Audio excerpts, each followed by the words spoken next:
Indigo, I got a question for you. What day is it?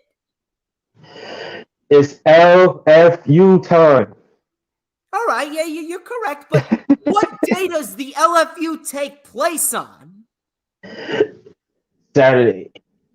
Correct. It's Saturday! And you know what that means? We're live! Ladies and gentlemen, I'm the one and only DJ Storms, and I would like to welcome each and every single one of you back here to the channel on YouTube.com, as of course, you already know who I am, Mr.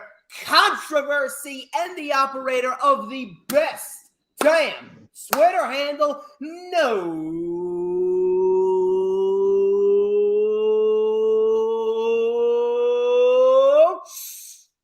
Wait for it. Wait for it.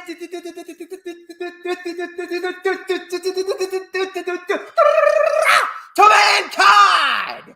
And this is the official Lightning Flash update for Saturday, November 27th, 2021.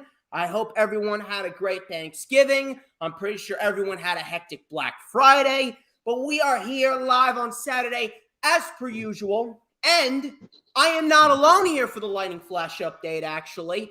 I wanted to make things up to everyone after we had to cancel the rundown for Survivor Series, which was supposed to take place last Sunday, but I unfortunately caught a cold. Thankfully, I'm on the road to recovery. I would say I'm about 95% better. Things are working out just fine. And I am very, very happy to proudly announce that my guest today on the LFU, DJ Storms Posse member, lifelong wrestling fan, he's coming to us live from New York City.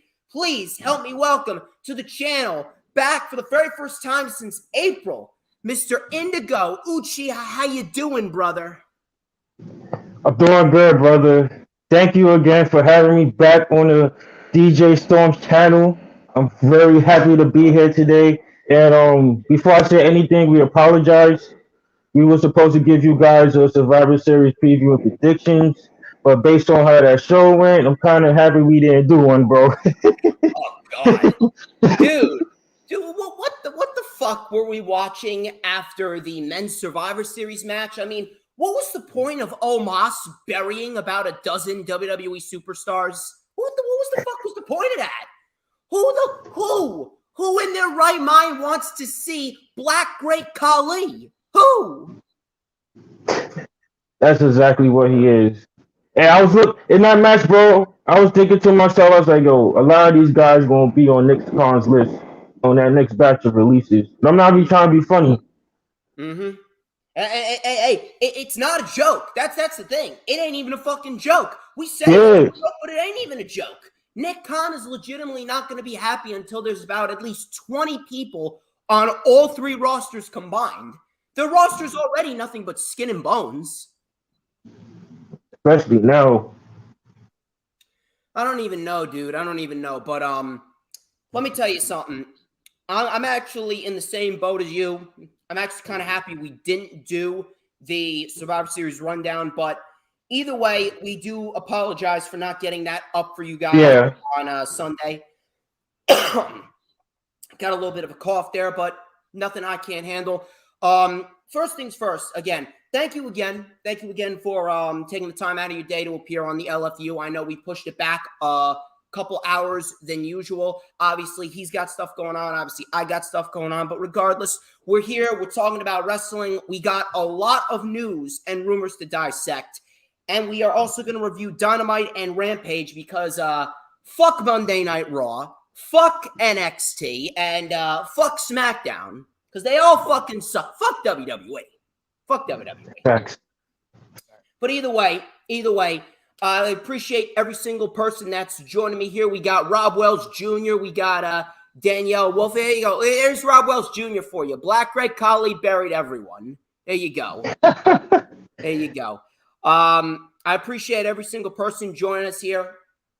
First things first, Mr. Indigo, where can we find you on social media? You can find me on Twitter at Indigo Uchiha. My name is Unscripted Indigo. It's a tribute to John Moxley, mainly based on what he done. So I changed my name to that. Definitely subscribe to my channel. I reviewed the Survivor Series this past week's Dynamite, which blew up. I was surprised on the views. I guess a lot of people wanted my thoughts on the Punk and MJF segment, which we will talk about, bro. Because I know you got your thoughts. Yeah, you know we're gonna talk about that, bro. That's it, yo. It's gonna be good. It took me back, bro, to back in the days. You know me, and definitely look out today. I will be reviewing Tokyo Super Wars, which was a fucking fantastic show. For you guys don't know, that Stardom. I also cover Stardom if you guys interested in that. And I got New Japan content coming on the way because Wrestle Kingdom 16, they going shit on WrestleMania once again, bro. New Japan's been slacking a little bit, but I do have faith. I do have faith that they're going to outdo WrestleMania. They usually always do. Because fuck WrestleMania. Facts. But yeah, anyway. And you can check out all of Indigo's links in the description. I put his Twitter, his Instagram, and his YouTube channel in the description. Please go check that out. You can follow me on social media at @VDJ_Storms. That is both on Twitter and Instagram. Add me on Facebook for collaborations and business inquiries. Please send me an email. My email is, of course, StormsTakeOver@gmail.com. Like the official DJ Storms business page, and I may just send you an invite to join the official DJ Storms Posse group on Facebook, which, of course, Mr. Indigo is a member of. He is an exclusive elite member of the DJ Storms Posse. Go and check that out. Please make sure that you like the video. It's vital. It is vital that you like the video. We have goals that we want to reach. Like the video and share the stream out on all platforms, social media. I'm talking about Twitter, Instagram, Facebook, Pinterest, Tumblr, Snapchat, TikTok, whatever social media platforms that you use. So that way we can get as many people in here as possible. I'm talking about everybody. Everyone needs to get in here. I'm talking about your mothers and your fathers and your brothers and your sisters and your aunts and your uncles and your grandmothers and your grandfathers and your 4th, 5th, 6th, 7th, 8th, 9th, 10th cousins twice, 3 times removed. I'm talking about your dogs, your cats, and especially your guinea pigs, man, because I'm telling you, I have read so many articles that it's making my computer run slow that if guinea pigs are exposed to DJ Storms with a little dose of indigo, they are set to live long, happy, healthy, and fruitful lives. So if you got a guinea pig, show them that DJ and Indigo are live on YouTube.com. I don't know what the fuck you're doing. Come on. We got goals, all right? We got goals. The dream team is back. Damn right, baby. Damn right. Please make sure you subscribe and hit that notifications bell with a huge coup de grace. That way you will know whenever I pop up on YouTube. Because whenever I pop up on YouTube, it is the best time to be on YouTube because it's the only time you're going to get to see this glorious sideburn chin strap combo and this beautiful mustache right here. Hang on one second. This is Earl's favorite part of the show, and I know that he's going to be rewatching this back. He's going to be loving this right here. We're going to light it up right here with a little and a dash of and a whole lot of because everybody wants a piece of the Storms Meister. You already know the drill. I cannot wait for someone to clip that. Post it all over their social media wall so that way I can get them talking. Don't think I don't see these fucking losers clipping my intro. I don't even have to do anything. All I need to do is yell and scream, and all of a sudden they post a 1-minute intro of me on YouTube, and they gain all these likes and retweets and views. You're welcome, by the way, people. Anyway. Enough of the self-brand promotion and the advertisements. We're going to get straight into the news, rumors, and reports. So, my first report right here, and we're going to dissect this. Scott Garland, a.k.a. Scotty Hotty, recently asked for his WWE release. and he sent out an Instagram post with the caption, and I quote, "Today, I have asked for my release from World Wrestling Entertainment. 30 years ago, I stepped into a WWE ring for the very first time. I have lived my dream 100 times over. Some of my most special memories will always be from the last 5 years working with NXT. The black and gold brand was something special, and I was proud to have been a small part of that. I always promised myself that I would never be a part of something solely for the paycheck, and that was where I was at. I told myself that I would walk away if I ever got to that point, so that is what I have chosen to do. Coaching and producing the stars of NXT will always be a highlight of my life. I love you all more than you will ever know." End quote. Now, I have a lot to say about that, but I'm going to hand it over to you, bro. What are your thoughts on this? What do you think this means? Why do you think he asked for his release? Well, before I say anything, bro, I'm relying on you this week because I've been behind on the news myself. Like I said, I've been in Stardom and New Japan mode this week outside of AEW. So I just wanted to say that. Based on what you said, that's to me like, hey, Vince and Bruce are really taking over NXT and they really pushing out Triple H's guys.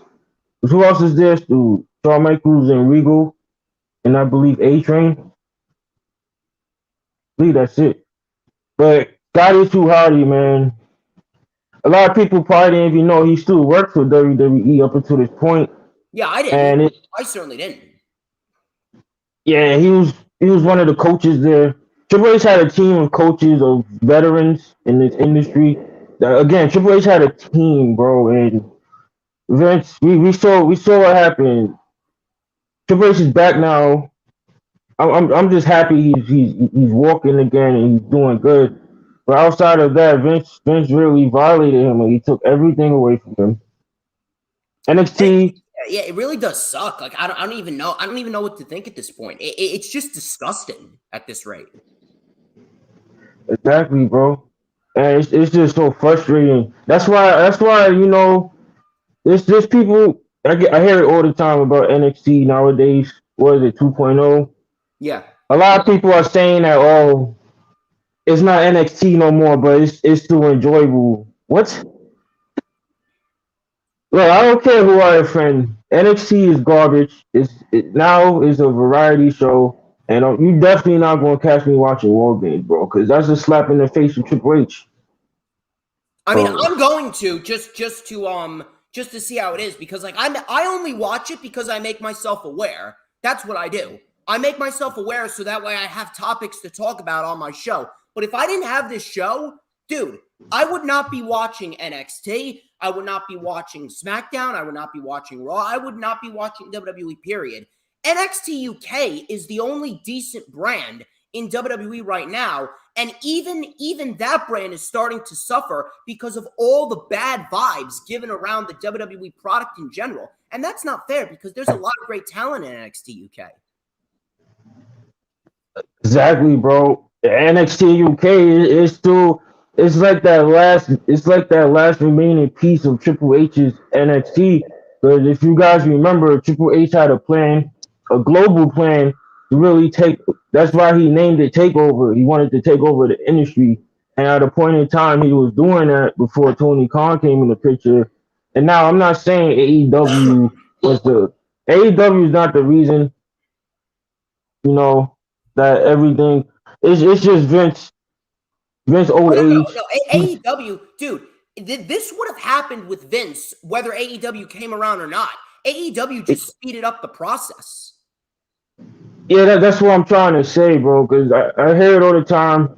The AEW haters, like they on Vince's payroll. Like Vince is paying these people to defend shitty television. Oh God. And again, with Scotty too Hotty, I just feel like it's just that like Vince and Bruce are really coming in there and like making NXT 2.0 their stamp, you know. I mean, what else is there to say? I mean, I certainly can't do anything but reiterate what he said, people, because at the end of the day, what it sounds like here, you can legitimately pick out the clues within this post. He literally said, "The black and gold brand was something special, and I am proud to have been a small part of that." Exactly, that bro. there is all you need, because he didn't say NXT or just NXT 2.0. He said the black and gold brand.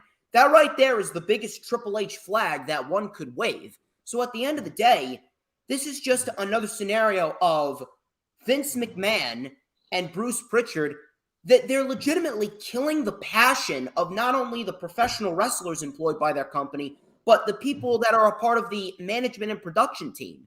It's a sad fucking thing. Like, at this rate, I'm not even angry about it. I mean, I am angry about it, but at this rate, I feel sorry, dude. I feel sorry for these people. It's legitimately depressing. The WWE product is fucking depressing. Facts, bro. And you know I don't watch WWE like that nowadays, but I saw the Survivor Series and I was watching that whole show. You just got the vibe of, oh, yo, this feels depressing, bro. And then we have to unfortunately see Vince old ass trying to fucking still be the Mr. McMahon character, but he could barely talk nowadays, you know. Yeah, and he sent everyone on a scavenger hunt for a prop egg, a fucking prop golden egg that was given to him by The Rock. I mean, you couldn't have figured out any other way to promote his movie. All you need to do was put out a few ads. You didn't need to fucking take a $2 prop from the movie set. Exactly. Oh, by the way, and here's another thing. Austin Theory ended up stealing the egg. Now, I don't know. I don't know if it's just me, or maybe this is a twisted type of way. Maybe this is a twisted type of way of saying that, oh, hey, we're high on Austin Theory, but I don't necessarily think that stealing an egg is really going to get Austin Theory over on television. I'm sorry. You want him to get over? Have him win matches. Actually build a character around this guy. Like, who is he? Why are we supposed to care and invest time in him? I mean, he's a dick, which I appreciate because I'm a dick. I appreciate that. I always appreciate a good prick. I always do. Facts, bro. You gotta love it. And we'll talk about that when we get to MJF. Yeah. We'll talk about that when we get to MJF and Punk. But that was my first report. That was the first report. It is very depressing. We'll see what happens as far as this new NXT goes. I don't even know when the healing process of WWE is going to begin, dude. I really don't. At this rate, Bruce Pritchard is banging some fat slob to have children, so that way he'll train them to run the WWE after he's dead and gone. He'll feed them White Castle just like he ate 50 White Castle sliders throughout the course of this year, right? That's why I call him White Castle Pritchard. It's just sad, bro. Like, Triple H really had a plan, bro. Like, he had a plan to take over after Vince.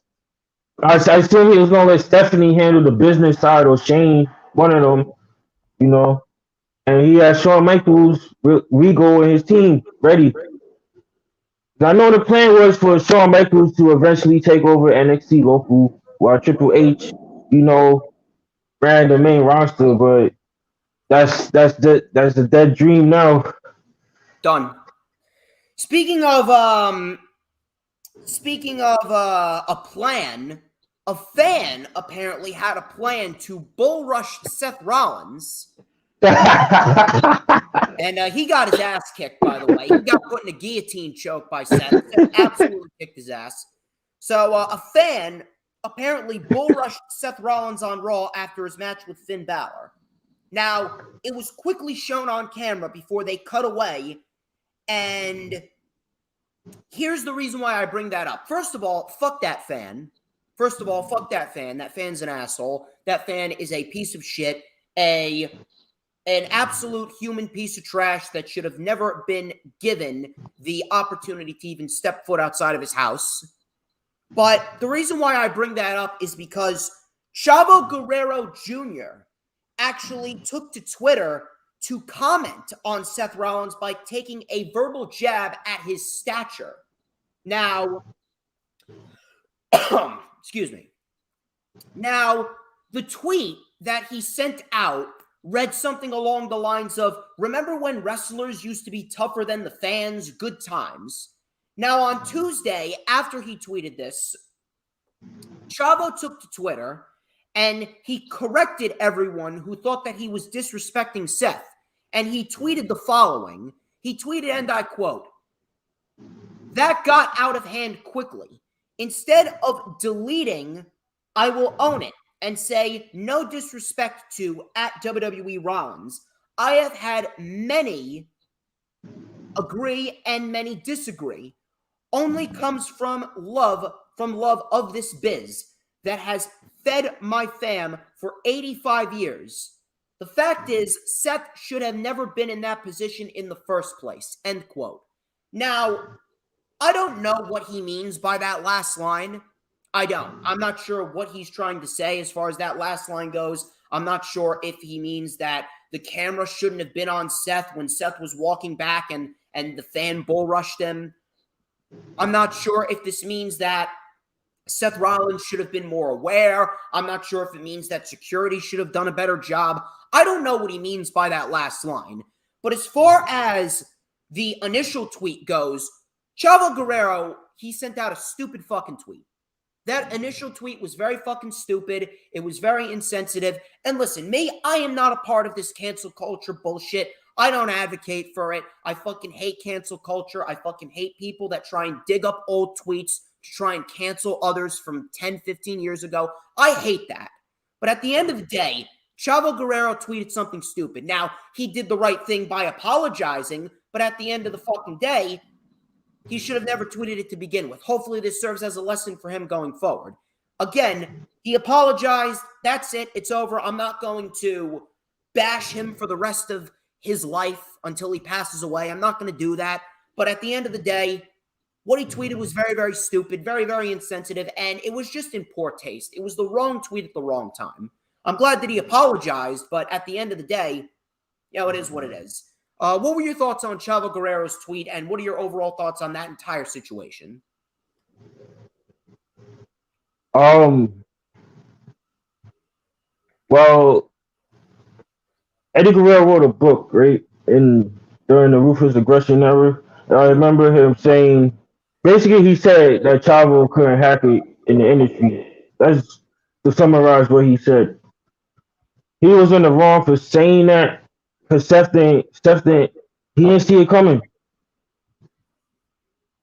Now, I showed this video to my older brother. He's not a wrestling fan, but he's a boxer and he does MMA. I asked him, I said, "What's your thoughts on this?" I asked him, "You really thought that he could have took Seth out?" He said, "Yeah, if Seth didn't react, like if Seth didn't react the way he did, something would have happened to him. We don't know if that dude had a weapon or what. He's there's something wrong with him mentally." Now, oh, no, absolutely. Did you see his Snapchat story that he posted? I saw that, bro. Dude, where do these fucking people come from? I just want to say, stuff like this used to happen all the time back in the day before the both of us was even born, bro. Back then, it used to happen a lot, and that was mainly because the industry wasn't exposed back then. By that I mean a lot of people thought that it was real back then. That's why you will see certain people have to jump the barricades and they'll get their ass beat. Now, these I'm talking about the 80s and 90s locker rooms of wrestling. Those dudes wasn't playing around if you did some stupid shit like that. This idiot, apparently he still thinks that this is all real, bro. That this is not a work. I wonder why I don't respect everyone, because everyone's a fucking retard. Swear to God. And then you got Clout Chasers interviewing this clown like he did something good, something justice. Man, stop giving this guy clout. He's something You see wrong the with him people wrestling. that were given that fucking fat ass that jumped the barricade back at the first Dynamite show with live fans back in July? Dude, I remember that. fucking people come from? They just want. It's either they think this shit is still real or they literally just want attention. I'm going with It's one or the other, bro. And I just want to say, since I'm from and live in Brooklyn, the Barclays Center got shitty ass security. I just want to say that because not a lot of people are from here or been here ever or ever been to the Barclays. I just wanted to say that because they did have a crazy ass fight a month ago at a concert due to their lack of security not being on point. So, and also I just want to say I'm from the city, like I said. The bum ass police was nowhere. I don't know where they was, what they was doing at that time. And like I said, bro, if Seth didn't react as quick as he did, who knows what would have happened? Seth handled the situation brilliantly, in my eyes. He did. He did. Well. He did. And I just also want to say, bro,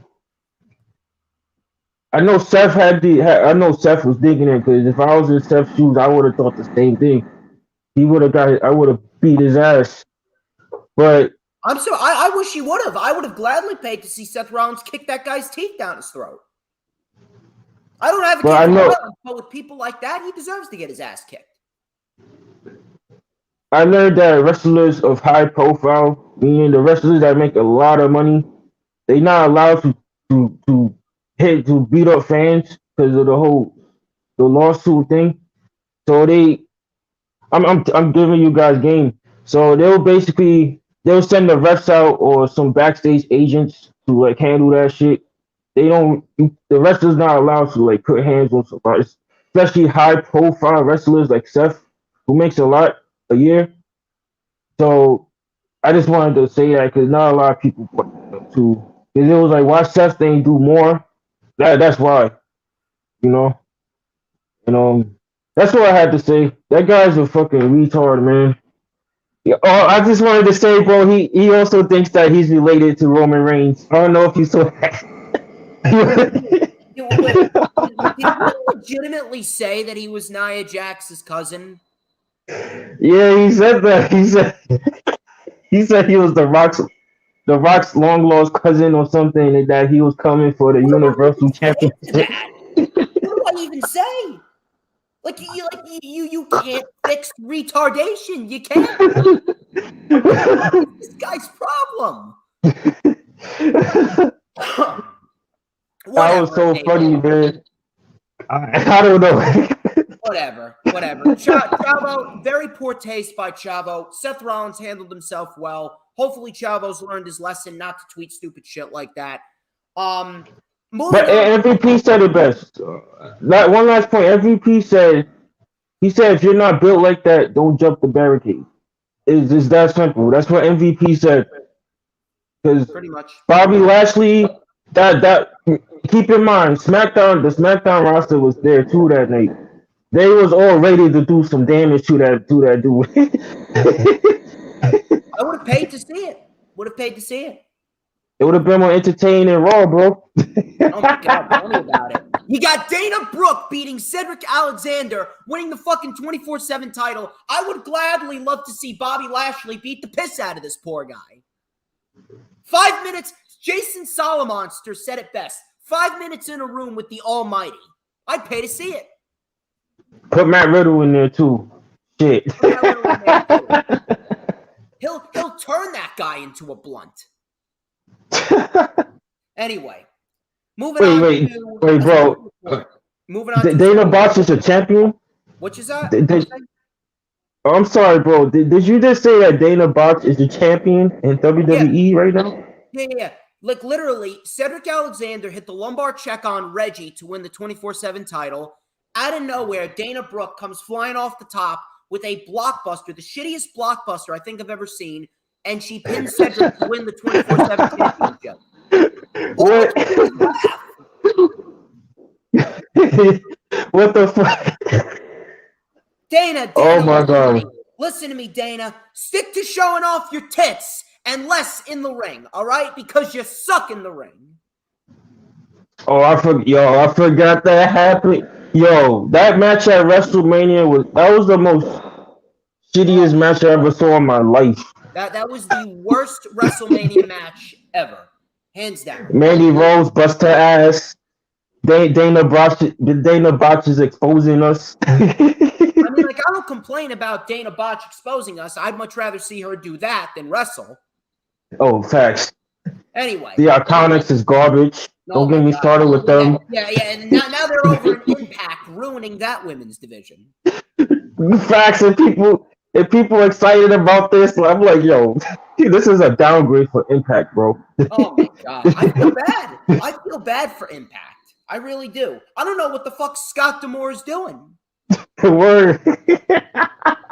Hey, Rob, let me tell you something. Look, Rob, he's like predicting the future. Let him do it. I don't give a shit, because at the end of the day, they can't touch me. Me and Indigo, what are they going to do to me and Indigo? Try and cancel us? They've never been able to, and they never will.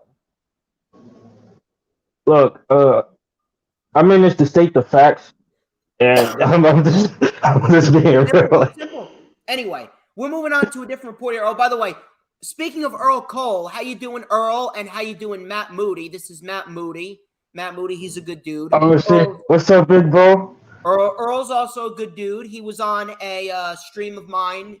He was on the, I believe he was on the Rewind for Full Gear. He was on the Rewind for Full Gear. He's a good dude as well. We're going to move on to a different report here. Let's talk about Johnny Gargano, actually. Because Johnny Gargano has got a lot of buzz surrounding him right now, but not for the reasons that we would like to see him have the buzz around him. Well, actually, maybe it is. Maybe he does have the buzz around him for the right reasons, because he's not really doing much on NXT TV. Fightful Select reported that Johnny Gargano has currently signed a 1-week extension from his original WWE deal. This will carry him through NXT War Games. His deal will now end on December 10th, and they are currently discussing contractual deals with him as we speak. Now, first things first. Johnny Gargano's a stand-up guy. Most people would just walk. Most people would just say, fuck you. But Johnny Gargano, he's not a dumb guy. He knows damn well that there's not a place for him on NXT television right now. And at the end of the day, he's headed into an inevitable loss at NXT TakeOver War Games, as the new school is going to bury the old school at NXT TakeOver War Games. And he still signed a 1-week extension to help get Carmelo Hayes, Braun Breaker, Grayson Waller, and Tony D'Angelo over. Johnny Gargano, he's a very generous individual. He's definitely a guy that I would want on a roster if I'm running a wrestling company. So that's out of the way. Johnny Gargano's a stand-up guy. He's a very generous guy. Number two, Johnny Gargano, there's no way he can stay. Is there? There's no way. The only way that Johnny Gargano would even think about staying is because Candice LeRae is pregnant. But even then, her contract is actually running out in May. Now, I'm not sure if they're going to add on top of that because she's pregnant and she's on a pregnancy leave. I don't know. I don't know what's going on there, but to be quite honest with you, I hope to God Johnny Gargano leaves. I hope to God Johnny Gargano leaves, because at the end of the fucking day, there really is no place for him. If he stays, they're not going to do anything with him. They're going to continue to use him as nothing more than a glorified enhancement talent.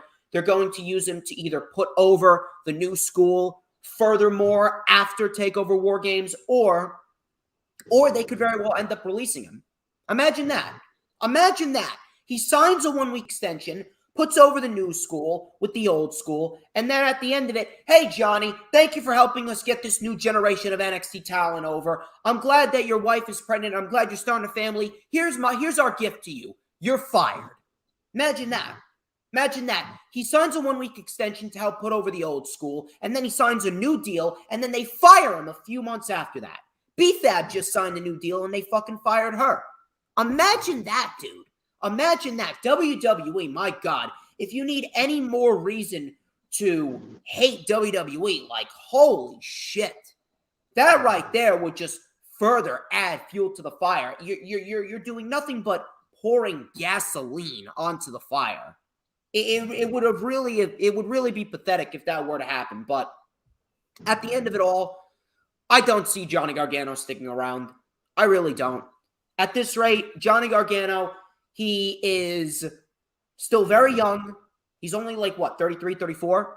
He's got plenty of years left in him. You know for a fact he wants to go out there and test himself. You know for a fact he wants to go out there and really just put forth all this passion that he has for professional wrestling into a real pro wrestling company. He's been with NXT since the days of when it was just a small indie promotion back in 2015. And then he was there all the way up to the rise where he won the NXT title and he became the man in NXT. He's been through it all. He's done everything there is to do. There's no place for him on the main roster. At this rate, I would not be surprised if they end up selling the company or they're trying to release all these independent guys because they are looking to hire people from amateur wrestling and football and baseball and soccer and hockey and lacrosse. They're literally trying to eradicate everything professional wrestling about the company. So at the end of the day, I can't see Johnny Gargano sticking around. He'll go right to AEW. Tony Khan will pick him up, and he'll be putting on classics with Bryan Danielson, CM Punk, Adam Cole, Kenny Omega, and Adam Page and Miro, and everyone else that's over there. Well, what are your thoughts on this? The floor is yours. First off, Johnny Gargano, man, he's literally the heart and soul of the NXT that we all knew and loved. Oh man, where do I begin, bro? You know me and Johnny, bro. I'm a huge fan of Johnny. First off, he did what Adam Cole did before Adam Cole left. Adam Cole then was supposed to leave, but he wanted to put over Kyle O'Reilly before he became more elite. And Johnny's gonna do the same thing. I don't see Johnny resigning, bro. Or like you said, they're waiting for Kyle O'Reilly over there. They're waiting for Kyle O'Reilly. Yep. I was about to bring that up too, bro. Roderick Strong, I know he resigned, so he will be there still for some time. Dude, I would not be surprised if Joe Gacy wins the Cruiserweight title and they release Roderick Strong. I would not be surprised. Yeah. How much you want to bet? Yeah, I should say this now, bro. I saw a report that said there's more releases. Just so you guys know, there's going to be more releases coming before Christmas, I heard. Yep. Ricochet, gone. Ricochet's going to be gone. I guarantee you Tony Storm's going to be gone. I guarantee you Morgan's going to be gone. Tony Storm. Oh, People man, I might rant a little, bro. Flair. People think she's being Charlotte Flair. I before we got on the call, bro, I watched a little of the SmackDown highlights. What the fuck did they do to Tony Storm, bro? Like, I remember watching this woman in Stardom having fucking 5-star bangers, and she's getting fucking pie tossed in her face or whatever that shit was. That is like a symbolic image right there of what they think of Tony Storm. You're good for nothing but sitting in the back, eating pie in catering, and then on television you get pied in the face. Twice. Honestly, bro, Sasha Banks should be the champion right now, putting over Tony Storm, dropping that belt to Tony Storm in a fucking classic banger. That's still a match I want to see, but I guarantee you Vince is not going to give them fucking 20 minutes, bro. You know how Vince is with these women nowadays. But Johnny Gargano, like I said, he's doing this because NXT was a huge part of his career. One of my favorite matches of all time is his match with Adam Cole at TakeOver New York. Yep. That match was. There's not many matches, bro, that I could go back. That's my favorite match of all time. Oh man. It happened here. It happened at the Barclays Yeah, Center. yeah. I was there. I was at Takeover Brooklyn. I was at Takeover Brooklyn 4 when I saw Gargano and Ciampa in that last man standing match. I was there in that Oh my god. Oh my god, bro. You would have thought that was the main roster, bro. And they had a main roster show that following night, and they didn't top with Johnny and Champa. I remember this like it happened yesterday, and that's one of the examples of why Johnny is doing the War Games match. He's done everything. The way is gone. The Austin Theory got called down. I don't know what Dexter Loomis might get released. Yeah, Now that you mentioned it, bro. Santos Escobar gone. Yeah, Santos, bro. You know, a lot of people came at me with the whole Carmelo Hayes when beating Isaiah Swerve Scott like that. I'm like, yo, do y'all understand that they did Santos Escobar 30? Like, Oh, they did. do y'all I'm happy for understand that? Carmelo Hayes, but they did Santos dirty. I'm happy for him too. People be saying I'm trying to shit on Carmelo Hayes. It's not like that. No, I see this. Carmelo's great at what he does. He's coming into his own with Trick Williams, but Santos, Hell yeah. come on. But Santos actually he okay, his age, but he could still go. The same with Tyler Valkyrie, bro. Like I seen Tyler in fucking Lucha Underground killing it, bro. And you telling me you couldn't do nothing with this woman? Same with John Morrison. Valkyrie's going to be a nice factor to the AEW women's division. I hope her and Johnny go straight to AEW. Big facts, bro.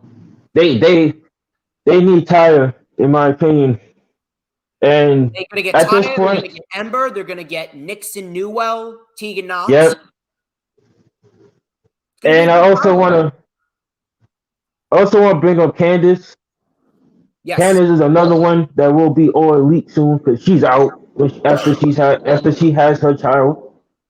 And I don't see Johnny resigning. I just don't. There's and now Ciampa. It will be Ciampa. Going to end up retiring. Yeah. And then it's going to be nobody else. What? But Pete Dunne. Pete Dunne's going to get released. I mean, like, he signed a new deal. You know that they're going to release him. That's it. That's it. Out of our NXT guys, that's going to be it. Yeah, and then like I said, with Von Wagner. Who? The fuck is a Von Wagner? Yo, bro, I saw this picture on Twitter. It was Von Wagner and Kyle O'Reilly, and Kyle O'Reilly had the biggest smile on his face, like, yo, I know I'm about to get the fuck out of here. And Von Wagner is going to be being there, being a charisma vacuum. He's going to be there. He's going to be there organizing the VWO, as people are calling it now, the Von Wagner World Order. You hear that, guys? The VWO. I just want to say this for you WWE fans out there that just watch WWE and nothing else. Like, this is your future. Like, you're going to get guys that got no experience. They probably don't give a shit about the industry like No Dollar, who blocked me on Twitter. He blocked me? Swerve blocked me? Wait, No Dollar? You mean Dollar General? Yeah, Family Dollar, bro. Dollar General? Dollar Tree? Dude blocked me because I screenshotted one of his tweets, and I said, yo, I'm going to leave this here. Block me for all I care. This is what you get. What happened? Hey, Dollar General, what happened? Now you're on the unemployment line. And I don't feel sorry for him. I hope you saved them A&E National Treasure checks where you was fucking going on. I hope you saved enough money so that way you don't have to sell your new sneakers. I remember this episode, bro, where he was with the Undertaker. He was with the Undertaker the whole episode, and this dude couldn't shut the fuck up, bro. The Undertaker was like, yo, why do I have to be with this guy right now? He's a mark for himself. Yeah, you again for you WWE fans, this is what y'all gonna see in the future. Meanwhile, y'all see my shirt. Yeah, y'all see what the number one promotion is doing right now, and they just keep getting better. And Johnny Gargano is going to be another person going to add to that stack division, AEW. Because like you said, bro. Indigo, we got Hoolagrim in the chat. Oh Hoolagrim is shit! in the chat. How you doing, Hoolagrim? What's up, bro? He's coming to us from California, is Hoolagrim. Hopefully we can get him on the channel soon. We mentioned Top Dollar or Dollar General, Dollar Tree, No Dollar, Bottom Dollar. He's a mark for himself. But you know who else is a mark for herself? Charlotte Flair. And she was in the news this week. And I know that Indigo, you're not familiar with this, but we live by a code here, and I'm gonna need everybody in the chat right now. We need to remind Indigo what that code is. The code is, hold on one second. Fuck Charlotte Flair. Fuck Charlotte Flair. I need everyone to type in FCF in the chat. There you go. Rob Wells Jr. There you go. Hoolagrim. There we go. Earl Cole. There we go. Dee Dee. There we go. We got David Maniscalco. There we go. The code is fuck Charlotte Flair. Because she sucks. She sucks hippopotamus's nutsack. She's that bad. Anyway.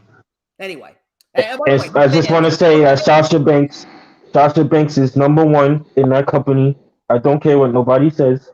Like, we all know you drool over Sasha Banks' posters in your room, bro. So chill. Anyway. I'm not these versions, bro. I'm not these versions. You're not these people that support Charlotte Flair. Those people are low-life virgins. Holy shit. Anyway, we're not Charlotte Flair fans here because Charlotte Flair blows dick in more ways than one. But she was in the news. Charlotte Flair spoke in an interview on the Masked Man show, and she expressed that she's not very well liked and explained the background of that situation. Boy, oh boy, am I going to have a field day with this. So here's what Charlotte said. Here's what she said. She said, and I quote, now before we get into it, of course it was stupid. I mean, it's coming from Charlotte Flair. When does this woman say anything of intelligence? So what she said was this. Wait. She goes, I don't think people appreciate me right now. Not until something or someone is gone do they realize what they have. And when I'm gone, I will go down as the greatest ever, man or woman. End quote. So let me get this straight. Charlotte Flair says she's not appreciated because she's not retired or she's not dead. That's the reason why she's not appreciated. Charlotte, listen here, honey. I don't know. She's probably not watching this, or maybe she is. Who fucking knows? Either way, Charlotte, honey, the fans, it's not that they don't appreciate you because you're not retired or you're not dead. The fans don't appreciate you because you're a self-absorbed cunt. Is it really that hard for you to understand? The fans don't appreciate you because you, A, refuse to advocate for others, B, you're always looking to use management's love for you to your advantage to make sure you stay in the spotlight. 3, you have been given virtually every single accomplishment in the women's division right now, and your career isn't even half over. She hasn't even been wrestling for a decade. And she's a fucking 12-time women's champion, 14 overall, including the NXT Women's Championship, women's tag team. Fucking insane. Yeah, she's a Royal Rumble winner. She is one of the first women ever to main event WrestleMania, Survivor Series winner. She ended Asuka's undefeated streak at WrestleMania. She became one of the very first women to compete and win inside Hell in a Cell. So how exactly are people supposed to gravitate towards you if you are booked down our throats every single week, week in and week out? Part of it's WWE's fault. The other part is Charlotte's fault. And please, people, don't give me the bullshit. Do not give me this bullshit that, oh, well, Charlotte doesn't have any pull. Bullshit. Of course she does. The company has favorited her for God knows how many years. You don't think that Charlotte Flair, with how many people that love Charlotte Flair backstage and they want to push her and push her and push her into the spotlight, you don't think that Charlotte Flair has pull? There's no reason why there shouldn't be at least 5, 6, 7, 8, 9, 10 women that are on the level of a Charlotte Flair. How come Ember Moon never got an opportunity? How come Liv Morgan hasn't gotten an opportunity? How come Shayna Baszler hasn't gotten an opportunity? How come Kairi Sane didn't get an opportunity? All of these women, so on and so forth. All of these women who should be at the top of the fucking food chain with Charlotte Flair. But they're not. And you know why? Because Charlotte Flair is a self-absorbed, manipulative bitch. It's not that hard to figure out. I swear to God, every single time I see Charlotte Flair in some type of interview, I don't want to click on the news report. I don't want to click on the news report, dude, but I feel like I have to just because I want to see how fucking retarded she is. I'm thoroughly convinced. Like, I don't even know. I was going to give her the benefit of the doubt and just say she was retarded. But at this rate, if she's actually believing the shit that she says, she's retarded for real. If that even fucking makes sense. I'm not even making sense anymore. I'm just so stunned. I'm astonished at how fucking dumb she is. I really am. She comes up with every single fucking excuse in the book, dude. Every single fucking excuse. Oh, if I was a man, people wouldn't complain. Oh, I'm just that damn good. Oh, I'm not dead, so people don't appreciate me. She's like the female version of Vince McMahon. She does everything to dance around the issue at hand and just comes up with these lame fucking excuses. And you want to know what the worst part is? There are people that are stupid enough to buy into what she's saying. That's what's even more sad. What's even more sad is not the fact that she's saying it, but the fact that there's people who are dumb enough to believe it. And that just pisses me the fuck off to no end. I don't give a shit who you are, people. If you actually believe what Charlotte Flair is saying, I don't even classify you as a human being. You are a bizarre, mentally inept little creature. Okay? Plain and simple. I'm sick and fucking tired of this woman trying to make excuses for her greediness. What a fucking joke. Well, would you like to comment on this? Would you like to comment?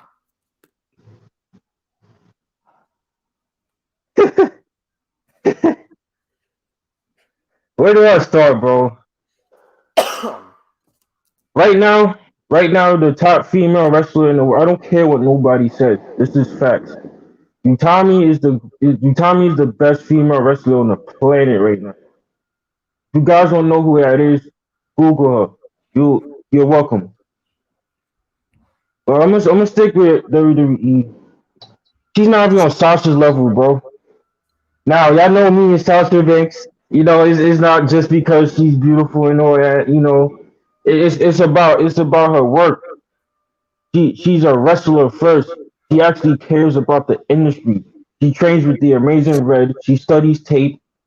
She loves Joshi style wrestling. I see that all the time, especially now in her recent matches. She's picking up a lot of Miko and Sasha now, especially now, bro. Charlotte Flair, man. Fuck Charlotte Flair. Fuck Charlotte. She's not even on Roman Reigns level, bro. So you know, Roman Reigns saying that she was the Roman Reigns of the women's division, dude. Like I said, Charlotte is not on Sasha's level. I don't care what nobody says. Look at the trilogy of matches. Sasha was always leading Charlotte. If you guys really know this sport, like I said, I'm gonna mention Sasha a lot in this Charlotte Flair shit. Oh, go ahead, listen. You can have Sasha. I'm having Ty Conti, all right? Because I have a thing for Brazilian chicks. I don't know if Joseph will like that, bro. they going to do? You really think that they could measure up to DJ Storms? They're good, but are they DJ Storms? The answer is no. Come on, dude. Anyway, I apologize for interrupting you. Nah, it's cool, bro. Look, you got Tay Conti, right? I got Eddie J. Eddie J. All right. I mean, you got to get past Jungle Boy first. Who? You got to get past the Tarzan Boy first. Who? Jungle Boy. He's MJ's girlfriend. Although he leaves his girlfriend alone with 7 guys. That Max Caster said it himself. So, maybe you do have a chance. Who fucking knows? Maybe you do have a chance. Yo, MJF is a fucking living legend, bro. Oh Lord. Anyway, I'm sorry for Charlotte Flair. That is good, bro. You saw I just mentioned MJF. You know, I just said he's a living legend. Yeah. You'll never hear me saying that about Charlotte Flair. There's no appreciation for this woman. Ever since I've seen her in NXT. Well, I'll be fair. Her first NXT run wasn't that bad. I'll give her that. But when she got called down with Becky and Sasha, it was like Vince dropped the rocket. Vince strapped the rocket on her, and she was the first Raw Women's champion. She was the last fucking butterfly belt champion. That fucking awful looking shit. And ever since then, Vince just kept giving her championships, and people like Becky Lynch was put to the side. Even Sasha. At some point, they kept playing hot potato with my girl, and again, I'm putting Becky Lynch in this too because Becky Lynch changed a lot ever since. She's pretty much Charlotte Flair 2.0. I call her Becky Flair. Exactly, bro. A lot of people don't want to say this, but I'll say it. Becky changed ever since Nia broke her face. Just facts. She thinks that she's bigger than she really is. I feel like Nia fucking she lost something when Nia punched her. Because the Becky before, again, with the Charlotte Flair stuff, when we was really rooting for Becky, we wanted her to really be doing Charlotte, be that next person. Because Charlotte wasn't elevating nobody. And even now in the current era of WWE, she hasn't put over Bianca. Should I bring up the Rhea situation, bro? You know. Yes. You know. Please. Rhea, again, I don't care who I offend. Rhea got buried ever since that loss to Charlotte. You could say the same with Shayna. She didn't want to put Shayna over at the Rumble, which to this day was the right decision. Now she's feuding with Toni Storm. She's not going to put over Toni Storm, which is why I said Toni Storm's going to beat Charlotte, and I'm Martian Manhunter.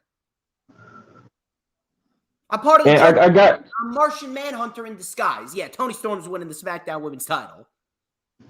And I got a date with Jamie Hayter later on tonight, bro. She's on her way. By the way, did you know that I'm actually calling over Cora Jade? Cora Jade hit me up, and she's calling over. She's gonna be spending Christmas Eve with me. We're gonna be cuddling up, sipping hot chocolate, watching fucking Rudolph and Frosty's Christmas in July. Yeah, Toni Storm wins the SmackDown Women's title. Fuck yeah. Yo, DJ, you got taste, bro. You got taste. I mean, I like me. Cora Jade is fire, bro. She's fine. That's my type of chick right there, bro. She's into skateboarding too. What? Trey Baxter, he's a lucky guy. He is. He really is. Blake Christian's got taste. He's got a lot of taste. I got to give him that. He does. Jungle Boy's got taste too. He's dating your girl, Anna Jay. Even though she chose the 7 other guys, I'm just saying. She does. Hey, look, Ty Conti does too. But listen, if Ty Conti, if any woman had an ass like Ty Conti, I'm pretty sure 7 guys would flock around her too. Shit, man. Anyway, we kind of got Just sidetracked. look at Jamie Hayter. That's all. That's all I'm gonna say. Oh my god! I don't think she has trunks that are big enough to house the package that she's got in the back. Holy shit! You know, JR be having a field day on commentary, bro. I say it every week. I'm telling you right now. You know how I always do the thing with my comb. I go Let me tell you something. Jamie Hayter, Campbell's soup. I'm telling you, it's so good. Y'all missed out on the Stardom days. That's all I'm gonna say. Charlotte Flair. Like I said, bro, the Survivor Series match should have been Sasha versus Bianca. And I want to say this about Bianca, because you told me about this. I know a lot of people. Bianca is not the same. That 26 seconds really hurt her. You guys really need to understand that. She's feuding with fucking Doudrop now. And she's going to lose to Doudrop or Doudrop or however the fuck you pronounce it. Whatever her name is. What is a Doudrop? What the fuck? All I know is, bro, she's going to be on that next batch of releases. And I'm not even trying to be funny. It's just the reality of this company right now. And God, man. And who knows? I honestly don't know when Charlotte and Becky are going to drop those titles. Who knows if or when Ronda Rousey comes back? Look, let's say this, bro. If or when Ronda comes back, right? I guarantee you, Charlotte's going to fucking politic her way, get in the match again, like at WrestleMania 2019. To be quite honest with you, I have a feeling they're setting up for Sasha and Charlotte at WrestleMania. Which, listen, it has some positives. There's some positives. Sasha could win the Rumble because A, she deserves it. B, she's a top 5 women's wrestler in the world. And C, you can play up the storyline of Sasha getting her first WrestleMania win. Outside of that, how many times do we need to see the same women in the title scene? Toni Storm should realistically be built up to take that title off of Charlotte at WrestleMania, not Sasha. Even though I love Sasha, but Sasha's already a made woman.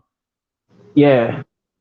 And Toni, like I said, I'm a huge fan of Toni Storm. I've been a fan of her since the start. Her and Jamie Hayter, bro, I discovered them at the same time.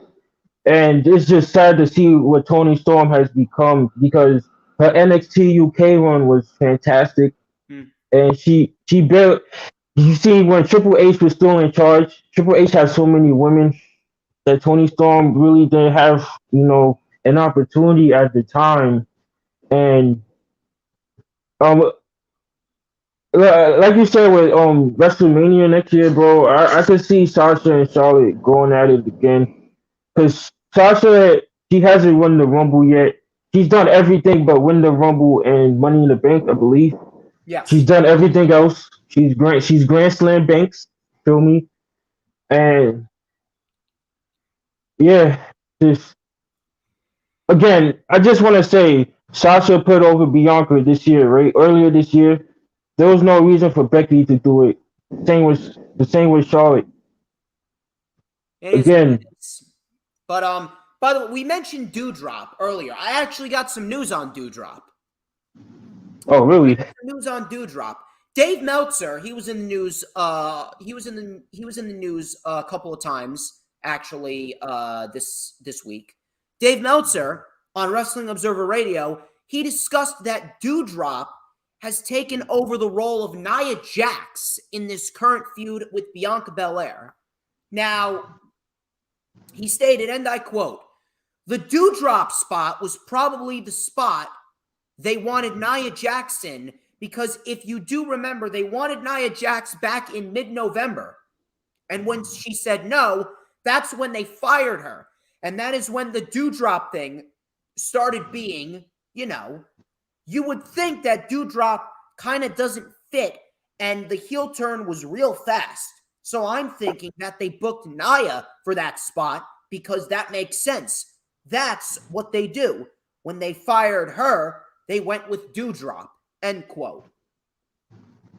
Now, I'm not sure what was the issue. I'm not sure what was the issue with the whole Nia Jax thing. But to be quite honest with you, this does sound like something WWE would do. Because I don't remember them even teasing a Doudrop heel turn. Now, all of a sudden, out of nowhere, she's heel. And she's feuding with Bianca Belair. I would not put it past WWE to have had plans for Nia Jax and Bianca Belair to feud, which is even worse than Doudrop or Piper Niven. And I feel bad for Piper Niven because let's be real here. Piper Niven and Bianca Belair are two very good pro wrestlers, but do you expect them to be booked correctly in this feud? No. Piper Niven has the name of Doudrop. I don't even know what the fuck that is. Who's coming up with some of these names in WWE? Listen to some of these names. Braun Breaker, Von Wagner, Doudrop, Slapjack, T-Bar, Mace, Reckoning. Who's coming up with these names? Who is coming up with Omos? What's an Omos? Swear to God. Who's coming up with these names? But anyway. What's that tall Indian dude named Shanky? What the fuck is a Shanky? Shanky? Veer? What is a Veer? Bro, I was watching that Battle Royal and I was like, yo, who the fuck is this? And yo, that's how you know I don't watch this shit nowadays. I'm like, yo, I don't know half of these people in that match.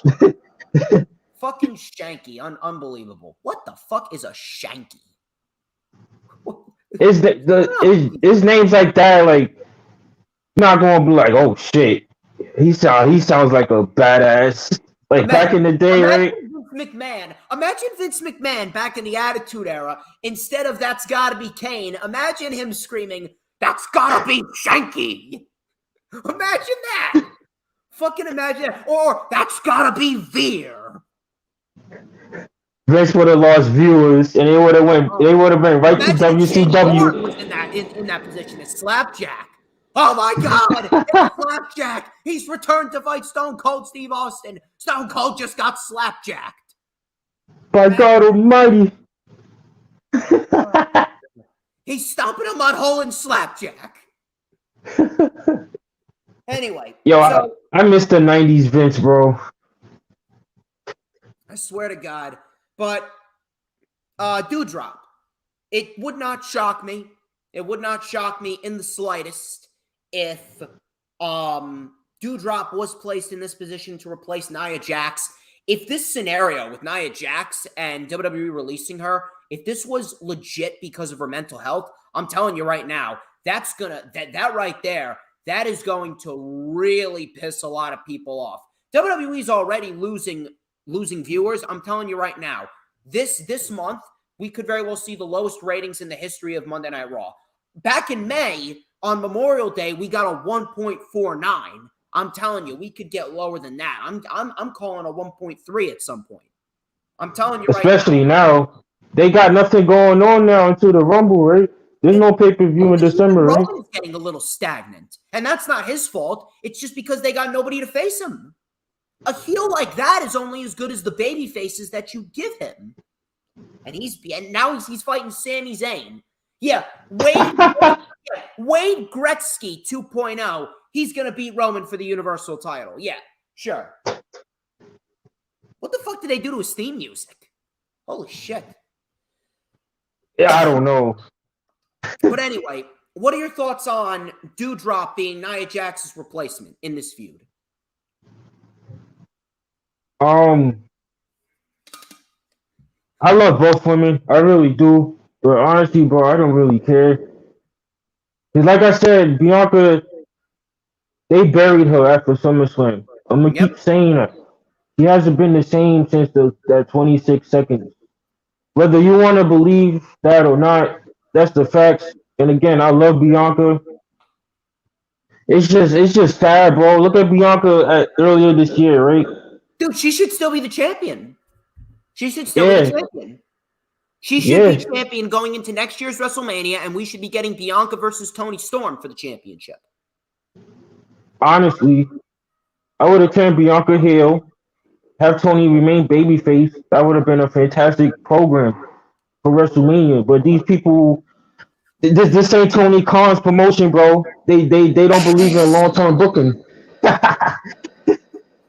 You see, this is not Tony Khan's promotion because in Tony Khan's promotion, we create new stars. Exactly. And Bruce Pritchard be like, what's a new star?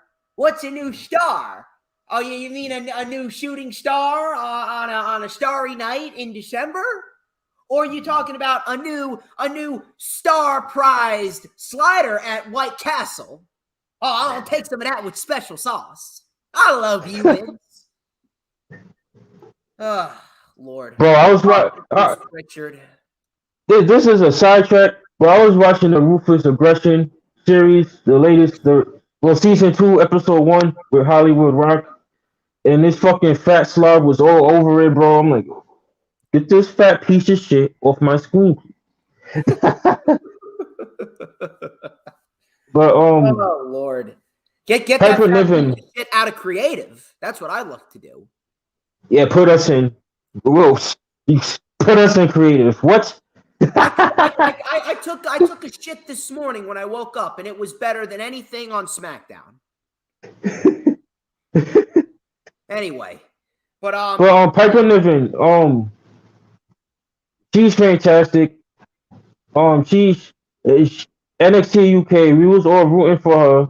We all said it at the time. We said when she comes to NXT local, she'll be great. But that ain't happened. They speed her up. She went straight to the main roster. Triple H ain't in power no more. And like I said earlier, Doudrop is going to be on that next batch of releases. Yep. That's really sad to say. And, it's a sad fact. It really is a sad fact. But let's move on to the final report. And considering that it fits the thumbnail and everything, Dave Meltzer, he actually explained why Vince McMahon was back on TV and why he explained why Vince was back on television, and he explained what was the purpose behind the $2 egg. It was not worth $100 million, people. The $2 plastic gold egg that was stolen by Mr. Austin Theory. He said it was all about the ratings. Wow. Color me shocked. It was all about the ratings. In other words, the grass is green, the water is wet, my shit is brown, my hair is black. Wow. Ratings. Yeah, where have we heard that one before? Vince McMahon coming back for ratings. So Dave Meltzer goes, it's a gimmick to get a rating and to do product placement for The Rock's movie also. It's to get a rating. It's to get Vince. Well, we'll see what Vince means on television.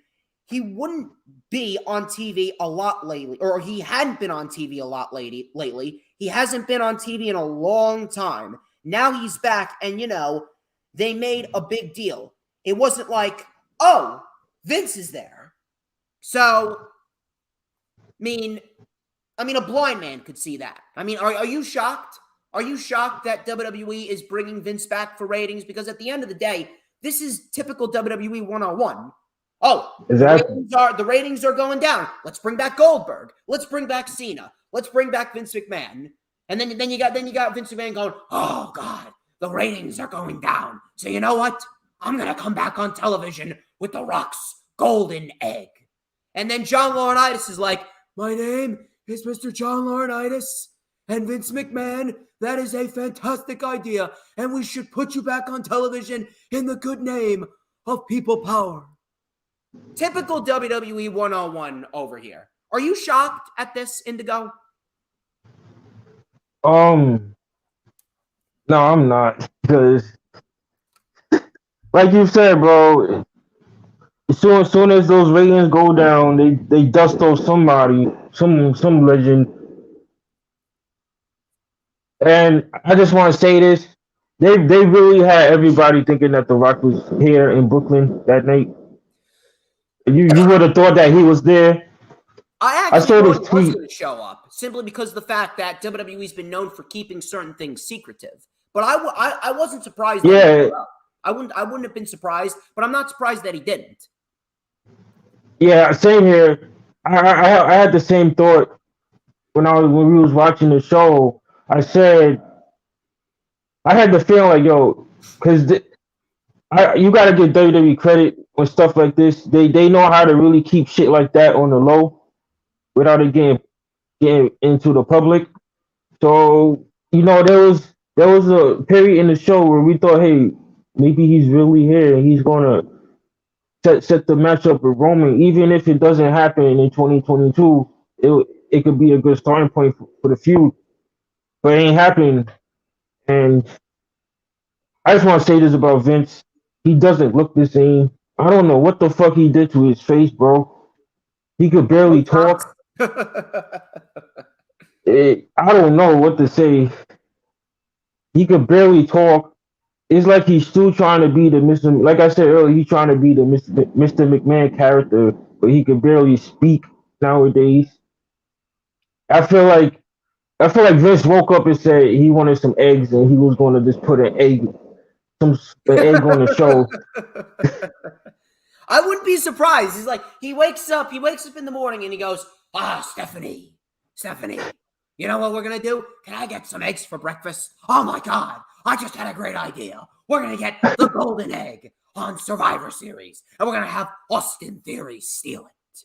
And then Kevin Dunn and Bruce Pritchard, they're tickling his nuts. They're like, that's a great idea, Vince. No shit. Hey, typical WWE here. I'm not shocked. I think we've pretty much touched upon the fact that the WWE product is nothing more than horse shit. And at this rate, the ratings are going to sink lower and lower, and all I'm going to do is laugh. Honestly, if you're not like 5 years old or 10 years old, like kids make fun of this. If you're not mentally retarded, there's no way that you can legitimately enjoy this shit. Like that dude that attacked Seth. If you still think this shit is real, like this is the type of audience that WWE is attracting. Meanwhile, they're trying to attract retards. Meanwhile, in Jacksonville, we got Brian Danielson and Adam Hangman Page coming up. CM Punk and MJF. We're going to talk about that next. We're talking about that next because fuck WWE, as we said. That pretty much wraps up.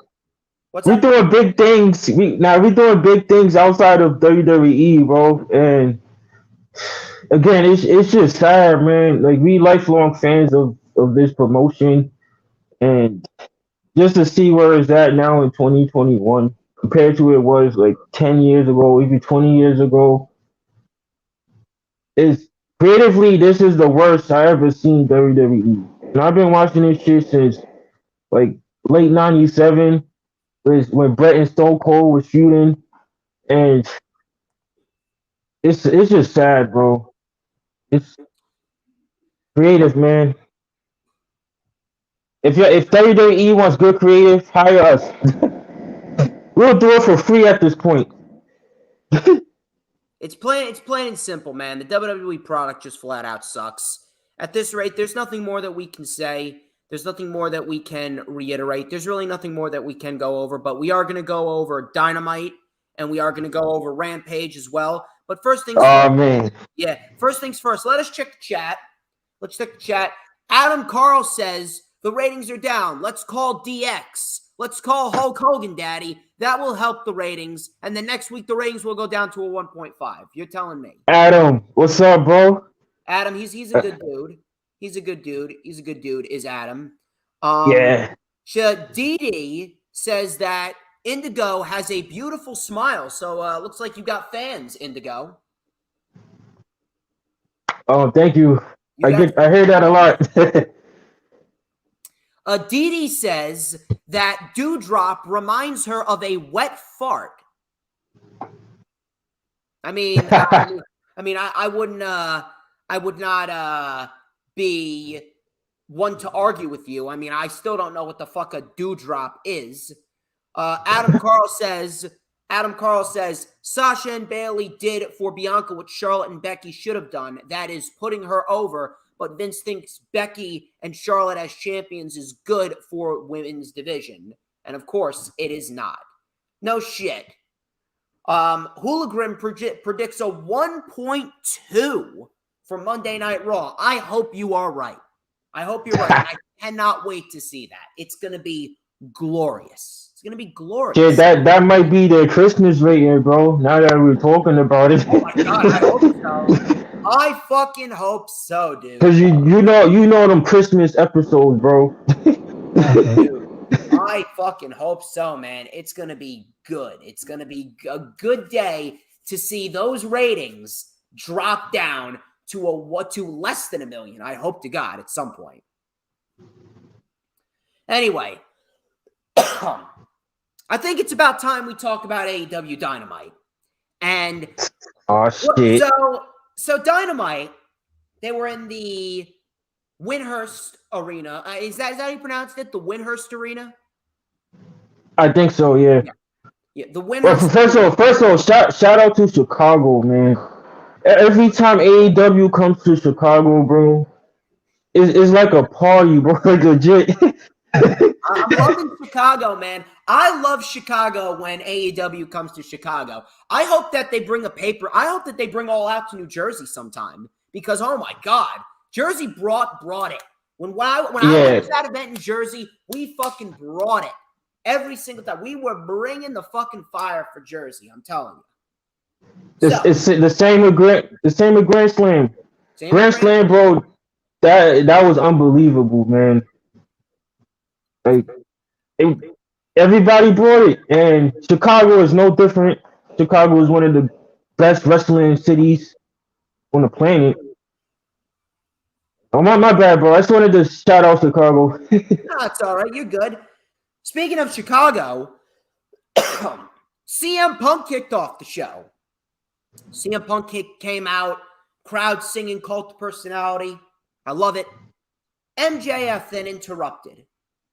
MJF interrupted his entrance. He took the mic. He goes, "Doesn't feel so good getting interrupted, does it?" So the crowd chanted, "Shut the fuck up." I laughed. MJF goes, "You really hurt my feelings last week. It was almost as bad as the time you took your ball and went home. But everyone loves the pipe bomb, right? The pipe bomb," says MJF, "is your best moment. But every MJF moment is my best moment. I'm not a one-trick pony. You're straight edge, though, and I respect that, but I never imagined that a straight edge man could look so much like a meth addict," says MJF. He goes, "You would always name every wrestler underneath the sun you wanted to face in an interview except for moi. You don't want to go toe-to-toe with me on the stick.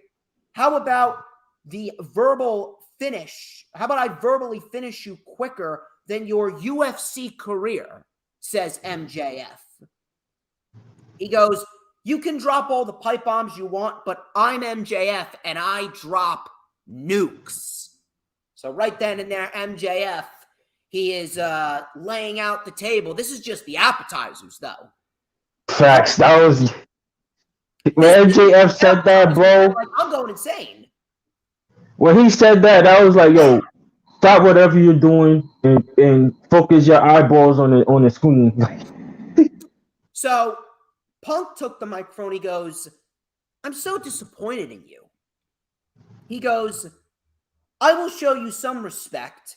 I didn't know your first name was Maxwell.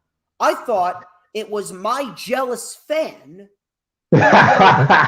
He goes, "I never mentioned you by design," says Punk, "because I didn't want to feed your ego. I went and I stepped up to you and I shut up the great MJF without even saying a word," says CM Punk. He goes, "The funny thing is, he thinks that what he's doing is revolutionary, but in reality, he's just a less famous Miz." The Chicago crowd, they went fucking insane. They were chanting Miz. Great line by Punk. Absolutely fucking loved it. MJF goes, "Really creative stuff. That was almost what I wanted, but that encapsulates your entire run here, right? So obviously he's talking about, yeah, almost what I wanted. He goes, you are nostalgia. I was a fan.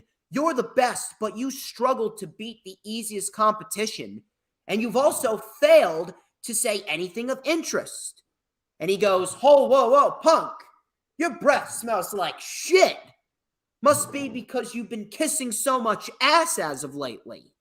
You've gone soft, man. Your hair is gray, and judging by your eyes, if anyone needs to go to sleep, it's you. This isn't CM Punk. This is PG Punk, says MJF. He goes, you might as well come out here preaching hustle, loyalty, and respect. Chicago went fucking ballistic on that comment. Punk was unbothered. MJF, I'm like, holy shit. Chill, dude. I need to fucking breathe here. I can only handle so fucking much. So MJF goes, but here's the problem, PG. I can see you, says MJF. He goes, I could see right through you. You say you couldn't fix professional wrestling from sitting on your couch in Chicago, yet you stayed put on that couch for 7 long years. Were you scared? You couldn't even hang in the first place? You've had all the opportunity to prove these people right, says MJF, but can you? He goes, are they gonna feel that way about you in a year? You see, I represent everything about this business that you hate. I have everything. Meanwhile, you are a misfit from the dumpiest part of the Midwest known as Chicago. And your whole career, you've been nothing more than second best. Whether it was the you can't see me man or the king of kings, says MJF. I'm like, I at this point, I'm struggling to write down all of this shit. Literally, I wrote down all of this shit in my notebook. And I'm struggling to keep up with what he's saying because I'm like, how do I pick out what was good enough to say on the stream? I'm like, holy shit. I'm going to have to just write down an entire 5 pages worth of notes on this promo alone. So I couldn't even attempt, bro, because in my review, I just told people, yo, just go check it out, because my hand was fucking hurting, bro. My hand was cramping up. That shit, I said on Twitter, bro, they could have talked the whole show and I wouldn't have complained. So after he says that, he goes, you may claim to be the best in the world, but I'm better than you. And you know it. So Punk goes, you know, there's some truth to that. There's some truth to that. Scared? Coming back after 7 years? A little bit. I didn't know if I still had it, but I'm not scared any longer. I was selling out MSG while you were marking out for Rosie O'Donnell. And the last time you sang on Dynamite, you made the New York Times. Would you like me to sing for you, Max? Don't worry, you're in the ring with the professional. But the next time you make the New York Times, it's not going to be because you sang. The next time you make the New York Times, it's going to be the obituaries. Because you've enrolled yourself in a college that your parents can't afford. You talk too much. But me, I always backed it up. And you can't back up shit without your backup. I went for the heart and soul, Darby Allin, and that just chews you up now, doesn't it? He goes, you want to claim you're the best of the 4 pillars, but you've been overshadowed by Britt Baker. So, crowd chanted DMD. So he goes, you know, they called Chicago the second city because when it burnt to the ground, we built a new city right on top of the smoldering embers. Last time I was here, I gave everyone ice cream bars. But the only thing that could top that is me. Or actually, he goes, before that, he goes, if we waited for you to be on top for so long, we'd be waiting forever because the only way that you're going to be on top is if we wait around long enough for Tony Khan to have a daughter that you marry. That right there was probably my favorite line. One of my favorite lines from Punk in this promo. He goes, how about I punch you in your little needle dick right now? So it was taking off their jackets. MJF was taking off his tie, and then he just walked away. MJF just walked away. Crowd booed, and we go into the next commercial break before we get Punk versus QT Marshall. I don't even know where to begin with this. I don't even know how to attack this. I don't even know how I can justify this. You know that there was some people saying that this promo was too long? I'm like, are you fucking out of your mind? Some people were saying, you can't be serious, bro. Wrap up this promo. Are you fucking kidding me? You have MJ and CM Punk in the ring, and you're complaining that they're going 18 minutes? I mean, if you're literally complaining about Punk and MJF going too long, you seriously don't know pro wrestling. They're building a fucking storyline, and you're fucking complaining that they're going too long. Seriously, the fuck are you on? This was fucking incredible. One of the greatest promos of the month. This was probably the best promo in pro wrestling since the pipe bomb. End of story. Best promo in pro wrestling since the pipe bomb itself. Coincidentally. Holy shit, dude. I am absolutely stunned at how good this was. And I am absolutely loving Punk and MJF so far. 2 weeks, and I'm sold. I don't even know how they're going to top this going into Revolution. Because I really don't see them facing off anytime before Revolution. It's going to be at Revolution. And I'm telling you right now, it is going to be absolutely fucking amazing. It's going to be great. It's going to be fantastic. What were your thoughts on this promo, man? Shit, bro. Oh, we pretty much got the same thoughts. But I just want to know who the fuck was shitting on this segment. Like, who? First of all, who would say something like that? Search Twitter. Ever since Punk came back, this was one of the main. This was one of the. I guarantee this is one of the most things that we all wanted to see. You said it best, bro. It was fantastic. Like I said in my review, I tried to take notes when I was watching it myself, but I couldn't, bro. I just told people, hey, just if you guys missed the show, just go back and we watched the whole show. Just don't just watch this segment. You watch the whole show. And like I said on Twitter, if they could have talked the whole show, I wouldn't have. That's how good this was. And I gotta agree, bro. We haven't seen a fire ass a promo like this since the pipe bomb, which was literally 10 years ago. Yeah, there was really nothing else that I could really think of. Unless you guys in the chat know something we don't. It's gonna be a really fun build. But I think this was, I guarantee you this is gonna be better than the match. This is my opinion. The match is gonna be great. Don't get me wrong, but bro, they went 20 minutes. Did we get commercials? I can't remember. Not in this promo. Not in this promo. Yeah, it was commercial free, right? Commercials. Yeah, that's what I'm saying. Like, who the fuck would complain about this, bro? You got two of the best talkers in this business talking. They doing what they do best. Again, a lot of these people are younger fans. This is how you sell a match. This is how you build a match. This isn't WWE, folks. Y'all watching real wrestlers doing what they supposed to be doing. And shit. The only thing I could think of in WWE, maybe Rock and Roman, when they eventually have their back and forth. That's the only thing. Forward to that. Yeah.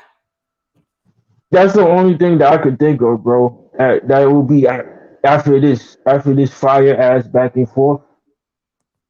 And like if you guys, I'm sure you guys seen it by now, but if y'all didn't, it's on their YouTube page. Check it out. It's worth your time.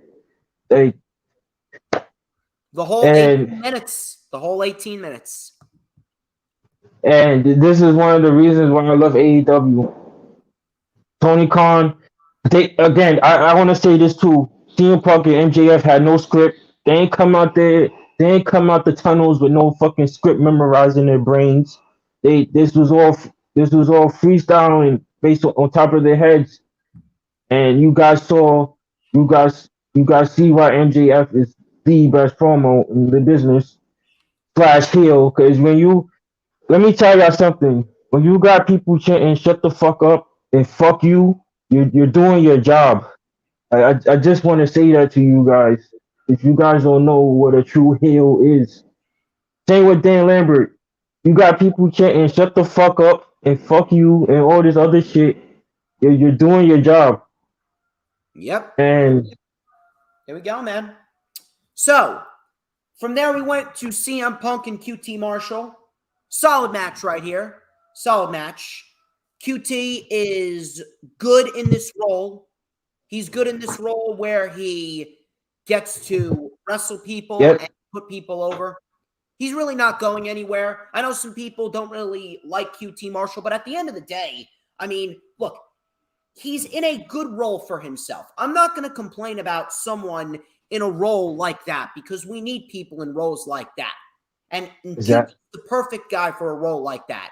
People always say, "Oh, why do you complain about QT Marshall, but you don't complain about Jinder Mahal?" Or you complain about Jinder Mahal. First of all, QT Marshall can actually wrestle, and And I just want to say, QT Marshall, he does a lot of behind the scenes shit for AEW for you guys, so you guys know. And he's a trainer too at Cody's school, so he's training a lot of these up and coming guys and girls. I just wanted to say that, bro.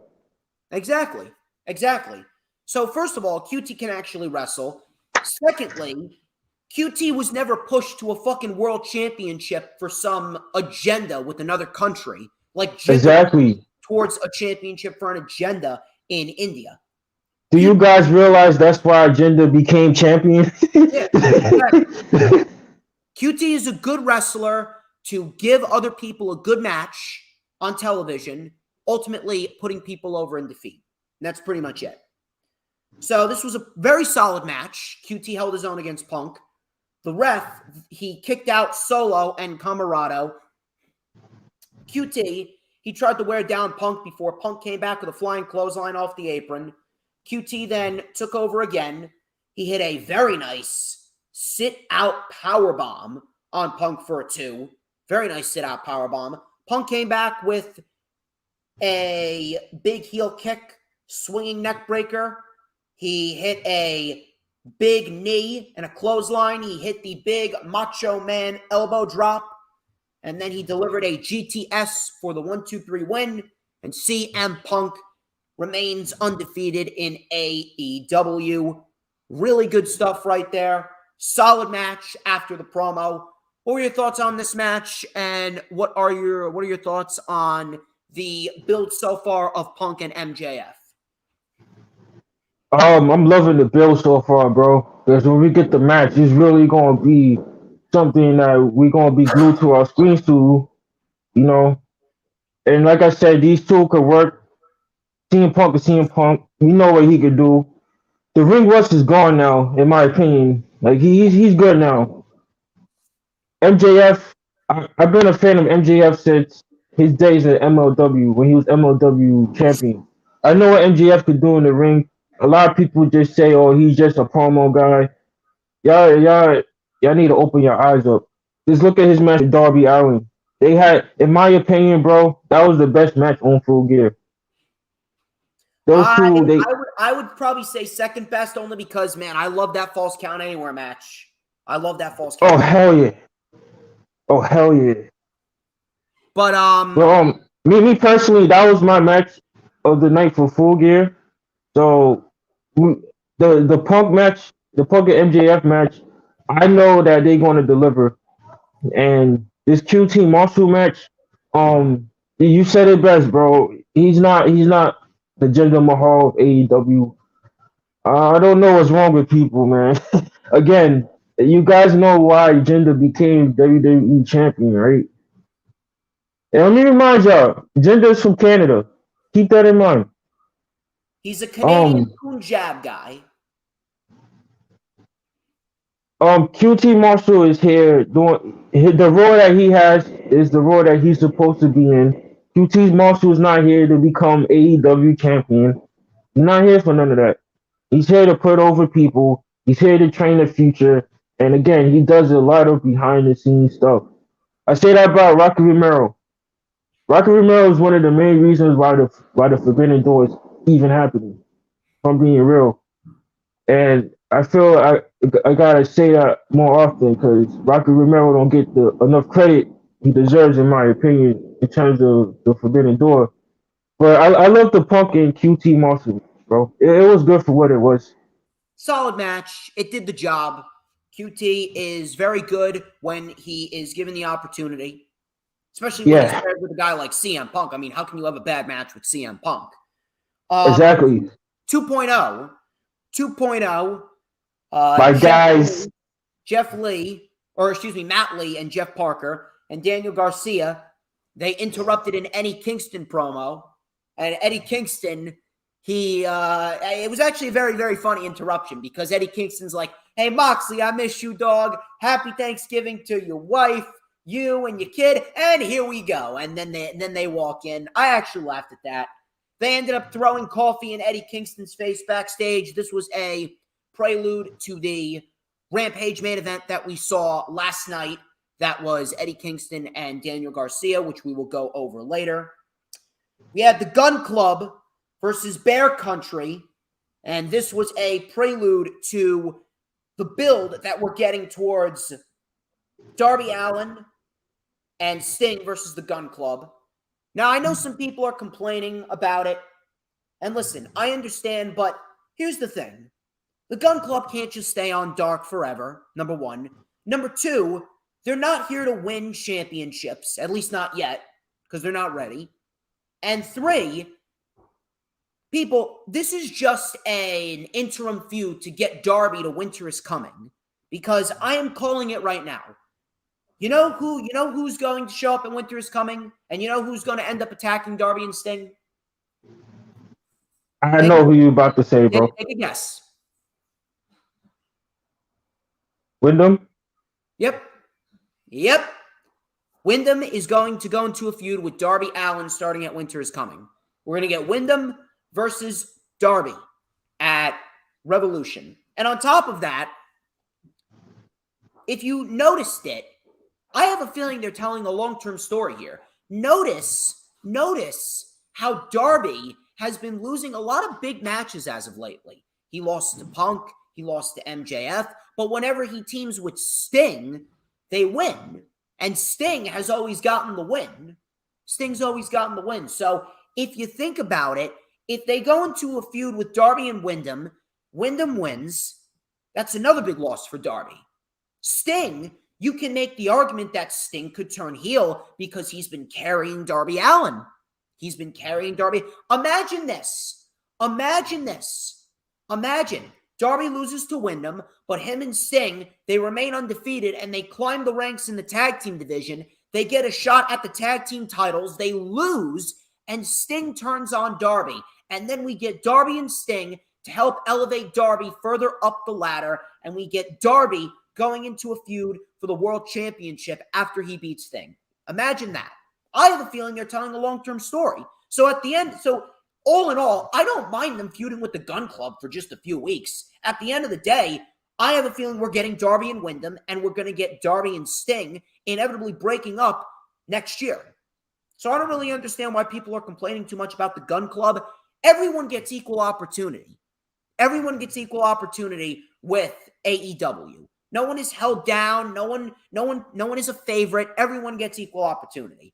So Gun Club defeated Bear Country, and then afterwards, Sting and Darby came out. Darby, he looked like he was shot out of a fucking cannon. He just ran out and just... That was funny.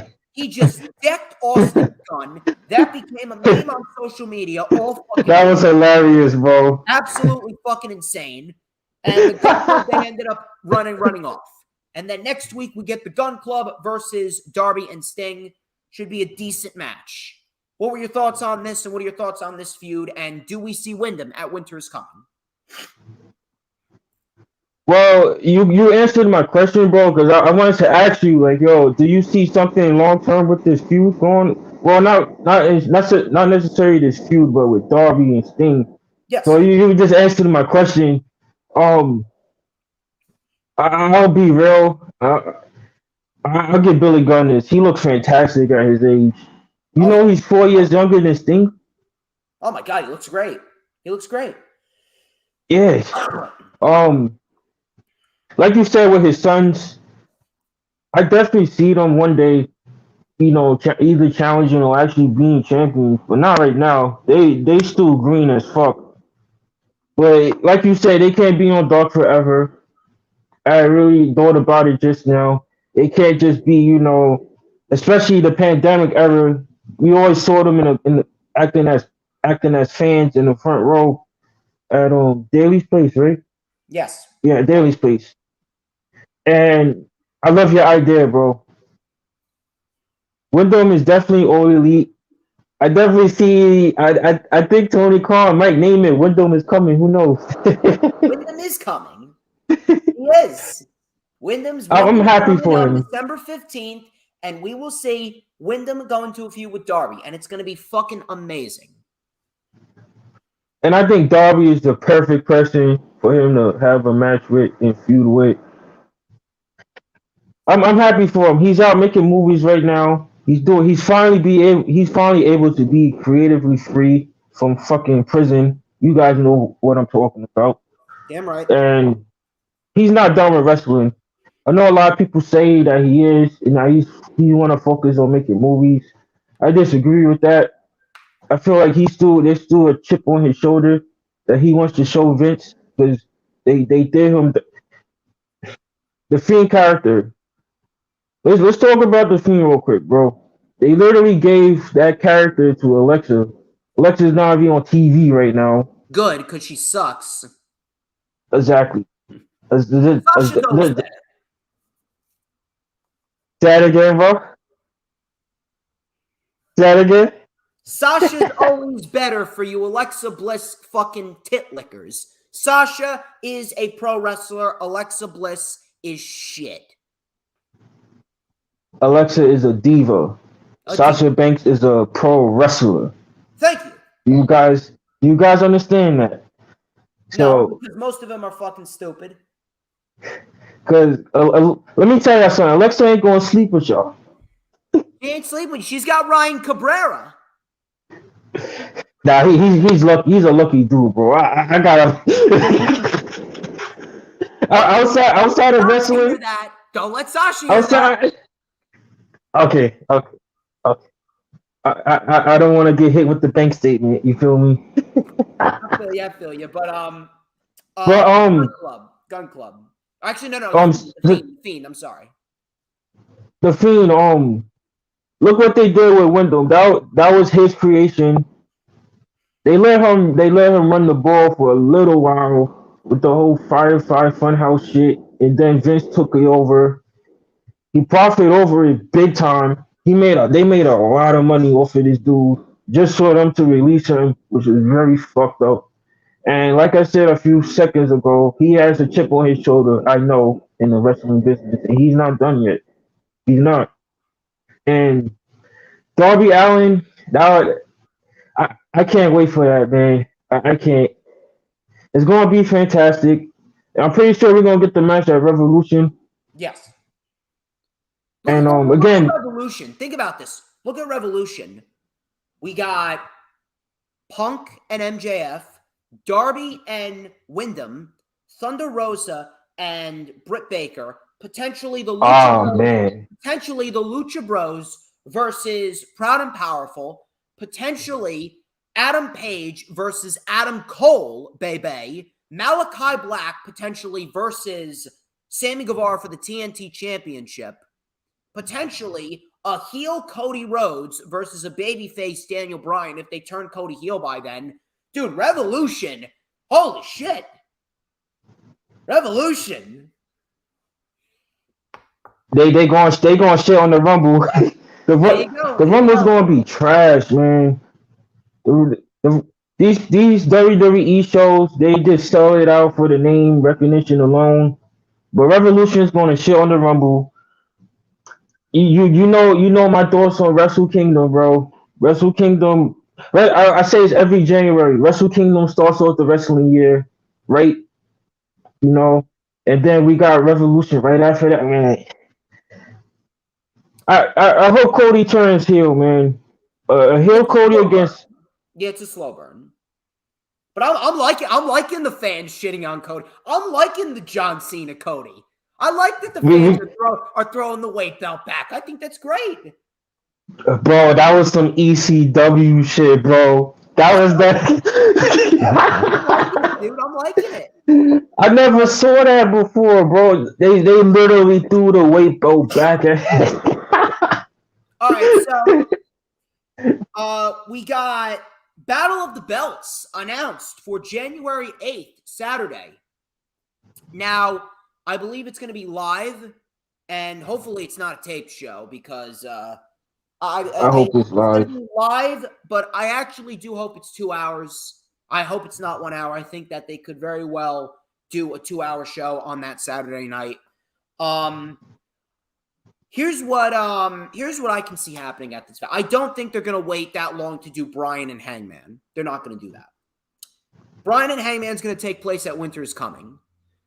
Considering this is a special, I can see Baker versus Riho, and we'll talk about Baker and Riho. We'll talk about that.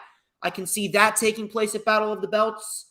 I could potentially see the Lucha Bros versus maybe Proud and Powerful if they want to go that route. Or considering what Christian Cage did, Christian Cage says he's going to make sure Jurassic Express win the tag team titles. After Lucha Bros take care of FTR next Friday, I can see Lucha Bros and Jurassic Express at Battle of the Belts. So we get Lucha Bros, Jurassic Express potentially at Battle of the Belts. We got Baker and Riho. Sammy, I don't know who he faces. We could potentially see someone new come up through the rankings. As far as Adam Page goes, I don't see Page and Bryan taking place at Battle of the Belts. I see that taking place at Winter is Coming. What I do feel as though they're going to do is I feel as though they're going to give a new opportunity to someone who hasn't gotten that opportunity yet with Page. You know who's actually moving up the rankings? Scorpio Sky of Men of the Year. Scorpio Sky, he's been moving up the rankings. I have a feeling that they could insert Scorpio Sky in there as a test run for him because Tony Khan, let me tell you something, Tony Khan, he does a lot of test runs with a lot of people. And he looks to test others out and see if they're ready for that upper echelon of television. So I have a feeling that we could potentially see Adam Page and Scorpio Sky for the AEW World Heavyweight Championship at Battle of the Belts. I wouldn't mind it. I think that would be a great match. And I think that would definitely give Scorpio Sky a lot of exposure. I don't know. Can you see that happening? I wouldn't mind it. I like Scorpio Sky, bro. Again, he's one of AEW's day ones. He's been there since the beginning of this promotion, and he resigned for a reason. Like, he's one of these people that's going to be here, for the long run. And I wouldn't mind a match. Hangman Page and shit, bro. I think they will have good chemistry in the ring. And they could play up the fact that Page took the tag team titles away from Scorpio Sky. So they do have a little bit of history. They do have a little bit of history. Jamie Hayter and Thunder Rosa TBS tournament quarterfinals match. This was a very good women's match right here. Thunder Rosa was fired up. I love the intensity of Thunder Rosa. She was trying to wear down Hayter, throwing her into the barricade. Big wrecking ball drop kick to the floor. Hayter took Thunder Rosa. She slammed her into the post and then body slammed her on the floor. She took over. Rosa with a shotgun drop kick off the top rope coming back from commercial. We had a big clothesline in the corner and a hesitation drop kick that got a 2 count. Hayter with an Irish curse backbreaker that got a 2. We then had a little bit of a hockey fight where Rosa ended up locking in a submission hold, but Britt Baker broke it up behind the referee's back as Rebel distracted, I believe it was Rick Knox. Baker was going for a super kick on Rosa, but she accidentally super kicked Hayter. Britt was then sent into Rebel, and then Thunder Rosa rolled up Jamie Hayter for the 1-2-3 win. And Hayter obviously was not happy, and it looks to me like Jamie Hayter is breaking away from Britt Baker. And it seems to me like they are now building a storyline that will ultimately culminate in Baker losing the title to Rosa and Jamie Hayter and Britt Baker going into a feud afterwards with Hayter winning, Baker losing, and Hayter winning, and Hayter moving up the rankings to that upper echelon of the women's division, potentially fighting for the TBS or the AEW Women's World Championship, which I would not mind whatsoever. This overall was very good. The women's division has definitely come a long way. We've been getting some great women's matches in this championship tournament. And I would even go so far as to say that this tournament's actually better than the AEW World Title Eliminator, which was won by Bryan Danielson. I go so far as to say that this tournament has been a lot better booked, much better paced, and the women in this tournament, they're really bringing it. The women in this tournament are really, really, really bringing it, and I'm definitely interested in seeing how the tournament plays out over the next couple more weeks. Next week, we got Statlander and Ruby Soho, which is going to be great. Can't wait for it. Fantastic. It's going to be great. And I'm calling Ruby Soho. The destination is clear, and it's the TBS Championship. But what were your thoughts on this match? What were your thoughts on the seeds being planted for Jamie Hayter breaking away from Britt Baker? Wow. You know my thoughts on Jamie Hayter, bro. I feel you. Let me stop. First of all, shout out to Thunder Rosa. I love Thunder Rosa as well. I also thank her for the follow on Twitter. You got followed by Thunder Rosa. Thunder Rosa, are you in the chat? You say you stop by chats. You're watching Chris Van Vliet. You're watching Solomonster. Who else you watching? Mr. Warren Hayes, that smiley doofus. You're watching JD. And you're watching DJ Storms. Huh? Why are you not watching DJ Storms? Or are you watching DJ Storms? I don't fucking know. But regardless of that, Thunder Rosa, if you're not watching DJ Storms and Indigo, I don't know what the fuck you're doing. Well, we're over here praising you. Come on. Anyway, I'm sorry to interrupt you. Go ahead. No, it's okay, bro. Like DJ said, we love Thunder Rosa here. She's fantastic inside and out the ring because she does a lot for women's wrestling. She runs her own promotion in school, I believe. Yes. Again, you guys know my thoughts on Jamie Hayter. She's one of my favorite wrestlers in AEW, period, male or female. She's that good. And since she came in, she's been with Britt Baker. I want to say this about Britt. I'm about to bring up Charlotte in this.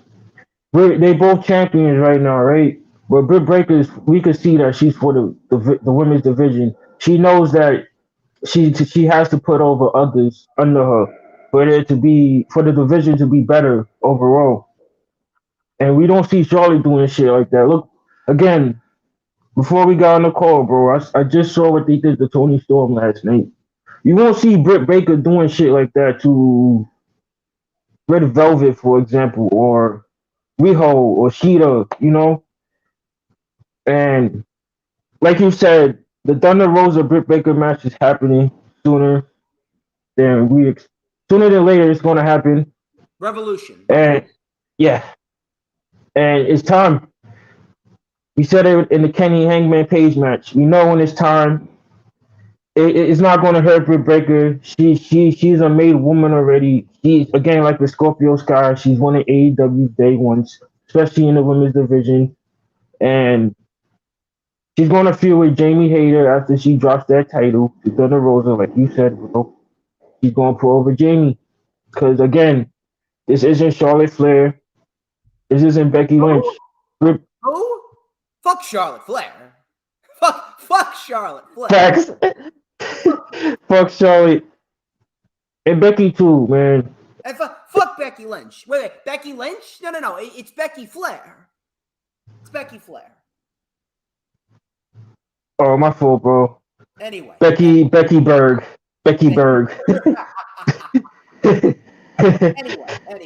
I love Britt Baker too, bro. I had the honor to see her wrestle at Grand Slam, and it was amazing. Her and Jamie, they look fantastic in person. Just want to say that. Man, you're getting a little too comfortable there. And oh, my fault. I'm not trying to offend Day Day. You feel me? I'm fucking around, dude. I'm fucking around. You're good. Again, the women's division right now, bro, is fantastic. It's getting better from this point moving forward. Like you said earlier, we got a lot of free agents coming in. Ember Moon, man. Very good. My girl, Ember Moon. Yeah. We have a lot of great free agents out there, man. And shout out to Gamers Goon. I don't know if you're watching this, bro. But his girl, Deanna Piazzo, I want to see. She's going to be all elite one of these days. Dude, I love Deanna, bro. She's a Jersey girl. I got to support her. She's a Jersey girl. She had a fantastic 2021, bro. And we're going to see. Mickey James should have never lost the title. Yeah. And I love Mickey James. Don't get me wrong. But I don't know. She said Mickey James should be knockout champion. That's just me. But Jamie Hayter and Thunder Rosa. But Jamie Hayter and Thunder Rosa, they killed it, bro. And again, I got Ruby Soho in this tournament. My thoughts on this tournament, I love it.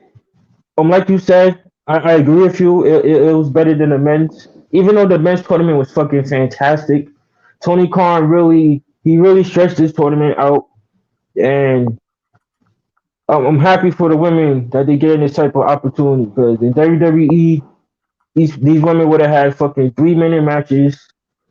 The finals would have happened already. No events in them, and this is great to see. We got another championship coming soon. This isn't like the fucking 24/7 garbage or the women's tag titles over in WWE. This TBS championship will be great.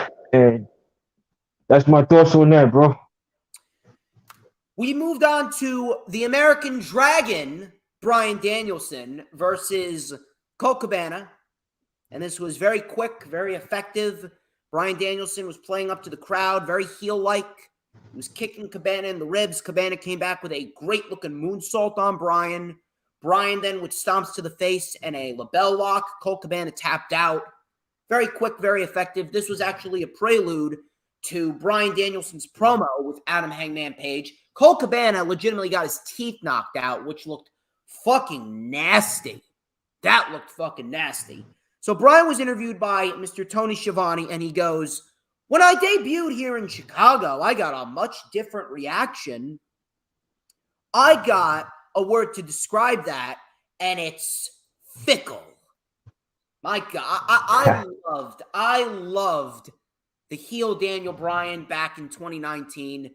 That Bryan, when he beat AJ Styles and he was talking about saving the environment and he brought in his custom-made championship, that was awesome. That was fucking awesome.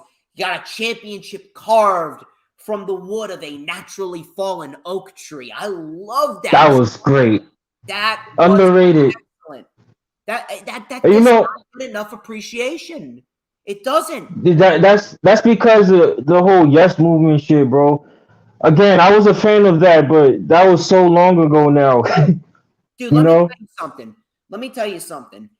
It is unbelievable how the 2014 Daniel Bryan and the 2019 Daniel Bryan, they just differ so well. I don't think I've ever seen that good at playing both sides of the coin.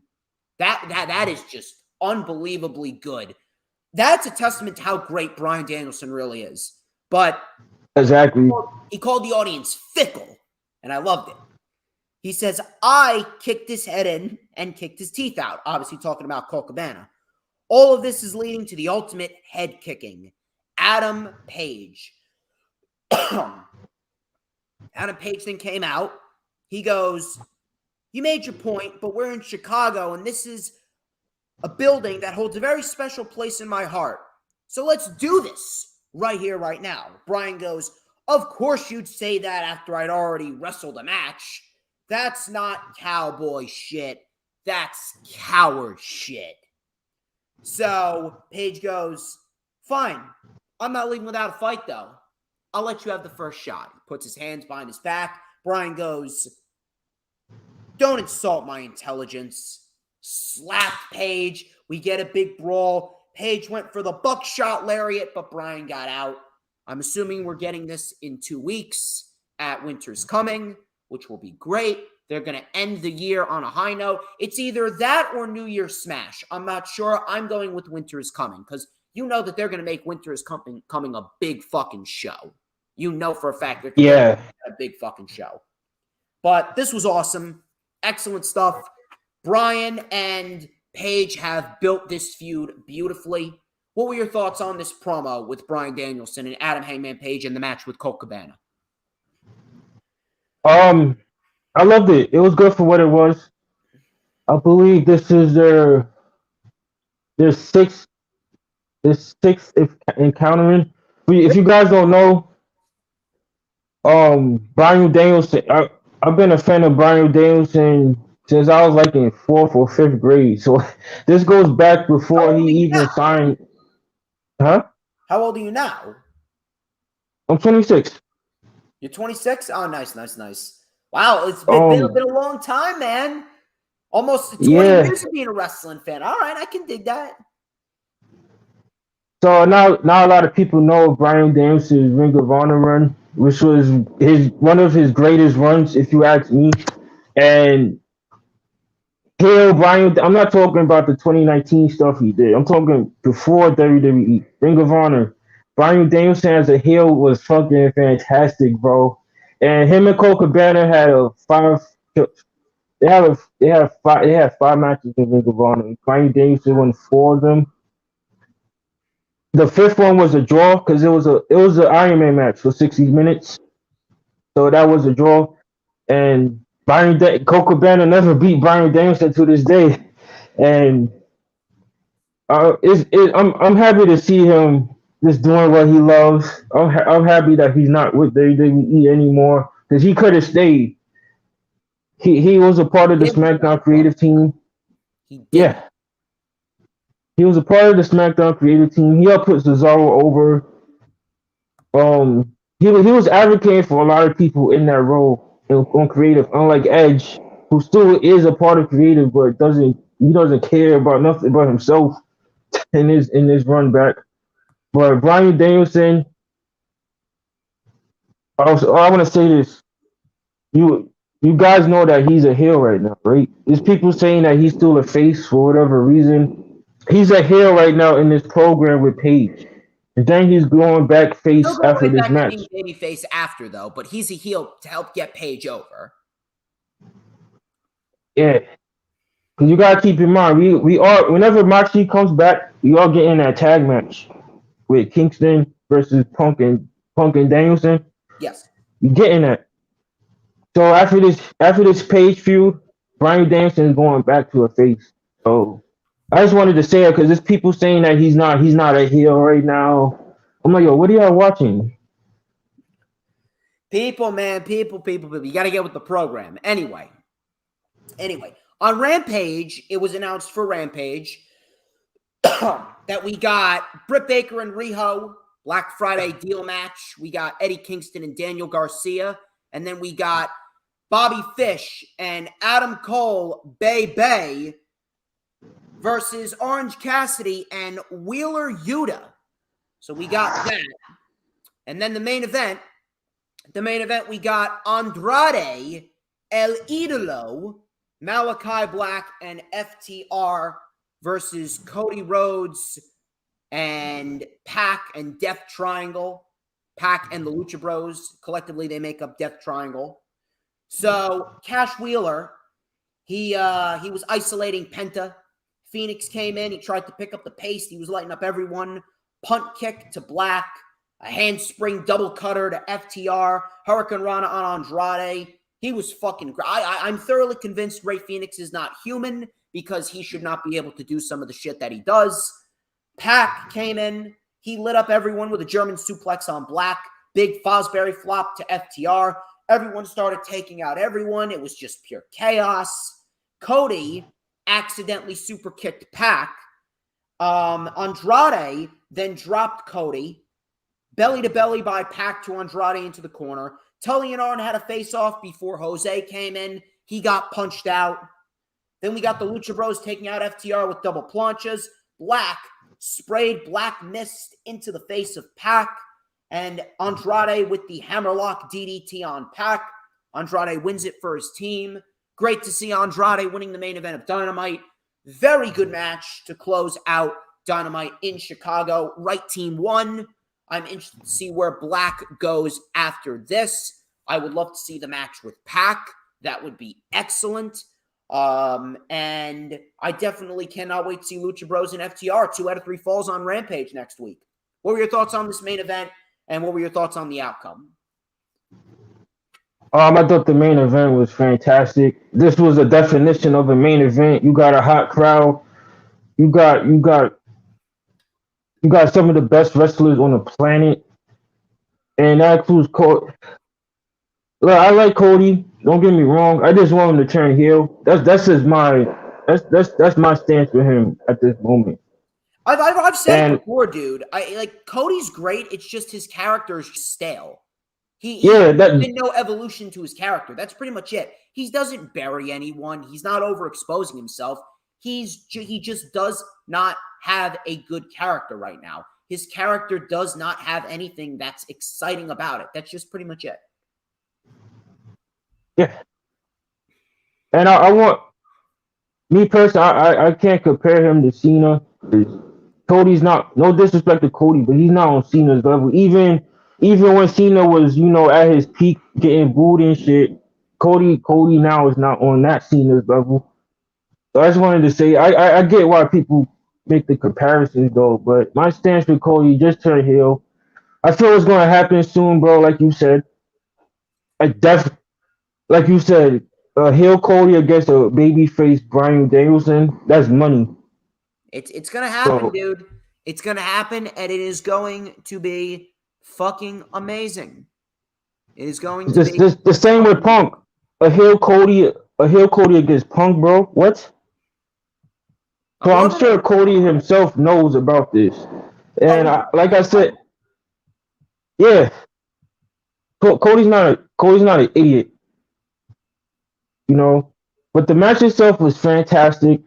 Malachi Black is one of my favorite wrestlers in the business right now. I'm really happy that he left prison and is able to do his thing in AEW. Unlike his sellout wife. Oh, yo, bro! By the way, I meant to ask you this. I heard that the sellout and Carmella also won championships this past week. Is that true? Yeah, she's one half of the women's tag team champions with Corey Graves' girl sporting a fucking cane mask. And I saw people celebrating now on Twitter. I'm like, what do y'all celebrate? I know those titles are garbage, right? What titles are we talking about? Some shitty ass fucking titles that were created in Stanford. Oh, fuck those titles. Exactly, like you. the belt that I used. Zelina Vega's the women's tag team champion with Carmella. Wow. The belt that I used to fucking keep my pants up are more relevant than those garbage ass belts. But Malachi Black about AEW. Malachi, yeah, I didn't mean to bring up that shitty ass company. No, Malachi Black is one of my favorites in the business right now. I love Andrade. He's also great. his match with Johnny Gargano at Takeover Philly that's still one of my favorite matches to this day. Shit, bro, that was a banger, and I'm happy that he's in AEW. And like I said, with the whole throwing the weight belt back, that was some ECW shit. Love it. That was the highlight of the match for me, bro. Love it. And yeah, that the dynamite this week itself was fantastic. It was pre-Thanksgiving. It was a pre-Thanksgiving special, so they gave us that before we spent the day with our families and shit. Oh, by the way, we And saw no Thanksgiving street fight. None. But I thought this was a holiday episode. No, I said this on Twitter. AEW does holiday shows the best. Wait, like I said, bro, when WWE does this shitty ass Christmas episode, they're gonna show some shitty ass Christmas street fight. Oh, by the way, did you know that there was a Thanksgiving leftovers match between Rick Boogs and Angel? Not Angel Garza, just Angel on SmackDown last night. A what match? A Thanksgiving leftovers match. There was tables with Thanksgiving leftovers food. I think oh my god. Humberto went through a table full of turkey. So are they calling Angel Garza or just Angel now? It's just Angel, and it's just Humberto. No Carrillo. Man, I hope Angel Garza gets out of there too, man. He's another one they fucked up. And Vince was talking about, oh, they need a Latin star. They need a young, youthful Latin star. Like, you're looking at him. Since they want to do Santos Escobar dirty, like you got guys in there that could fill that spot. But this ain't WWE right now. This is AEW. Whatever. That was fantastic. It was a great show. Another banger episode this week. Yes. We have been going for over 2 hours and 15 minutes. We're going to talk about Rampage, and then we're going to get on out of here. Thank you, everyone who's been watching. I greatly appreciate each and every single one of you. Thank you, guys. Thank you all. You guys came in clutch. And again, I apologize that this collaboration's a week late, but we're knocking it out of the park, and we're making sure everyone gets their daily dose of DJ Storms and Indigo. Let's talk about some Rampage. Really good wrestling show for Rampage. There was a lot of great wrestling on Rampage. We actually got more wrestling on Rampage than we got on SmackDown. We actually got more wrestling in the opening match for Rampage than we got all of SmackDown. That's not a surprise, bro. On SmackDown, we got Thanksgiving leftover matches, and then on Rampage, we got Adam Cole, Bay, and Orange Cassidy facing off. That was got Tony Storm. Got Tony Storm getting pie thrown in her face. I mean, let me tell you something. I do not want to hear about pie on WWE television unless The Rock's talking about poontang pie. All right? Just want to point that out there. Unless Rocky is feeding poontang pie to Michael Cole, I don't give a shit. All right? Anyway, Adam Cole, baby, and Mr. Robert Fish, a.k.a. Bobby Fish. Imagine that, having the name Robert Fish. And then Wheeler Yuta, not really sure what kind of name a Wheeler Yuta is, but he's a great wrestler. And Orange Cassidy. I actually thought this was going to be the main event, but it was actually the opening match. This was a very good match to kick off the show. Really good stuff here from all four men. All four men worked their asses off in this match. Cassidy was toying with Adam Cole early on. Crowd was eating it up. Cole and Fish, they isolated Mr. Wheeler Yuta. Cole then stopped Cassidy from getting the hot tag. Cassidy eventually got it. We had a double drop kick, a double Hurricane Rana on both Fish and Cole. We had a nice satellite DDT to Mr. Bobby Fish for a 2 count. We had a suicide dive to Cole by Cassidy and a crossbody by Yuta. Suicide dive on Fish. Yuta with a frog splash on Mr. Cole, but he kicked out. We had a stun dog millionaire on Fish and Or not Fish. Cole, I believe it was. Stundog Millionaire on Cole. And then a German suplex bridge on Adam Cole by Wheeler Yuta for a 2. Fish broke it up. Fish with an exploder suplex, sending Yuta into Cassidy. We had a Shining Wizard by Cole, but Cassidy kicked out.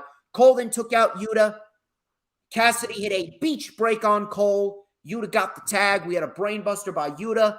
Fish kicked out. Cole took out Yuta on the top. Cole then sent Cassidy into the steel steps. Bobby Fish with a beautiful avalanche Falcon arrow. Smack dab in the middle of the mat goes Wheeler Yuta. 1, 2, 3. Fish and Cole win. Right outcome. Right man was pinned. And Bobby Fish gets a big win. Cole gets a win. And I love seeing Adam Cole and Bobby Fish on AEW television. And by the way, it's not a coincidence that they're teaming up. It's by design. You know why? It's because we will see Kyle O'Reilly join, and we will see an Undisputed Era reunion in AEW at some point. And it's going to be great. What were your thoughts on this opening match? All right, so I gotta be honest, bro. I didn't watch Rampage last night. I went out. What you do? We got a show to do, and you're not watching Rampage? Come on. What are you doing? I'm gonna be real. I'm not a fan of tape shows. I haven't seen Rampage since Punk came back. If I'm being real. I mean, NXT was taped. NXT was taped, and everyone watched it every single week when it was on the network. I just want some good wrestling, and we got some good wrestling on Rampage, bro. I'm sorry. I trust your judgment, bro. But like I said, Kyle O'Reilly is coming. I saw it in his face. He's tired of teaming with Von Wagner. What is a Von Wagner? I'm still trying to figure that out, bro. And like I said, whenever Kenny comes back, we're not rushing Kenny to come back. Kenny deserves this time off right now. So whenever he comes back, we definitely gonna see Kenny and the Bucks versus the reunited Undisputed Era. And it's gonna be glorious. That's gonna be can't miss television, guys. Yes, bro. And that's gonna be can't miss television, guys.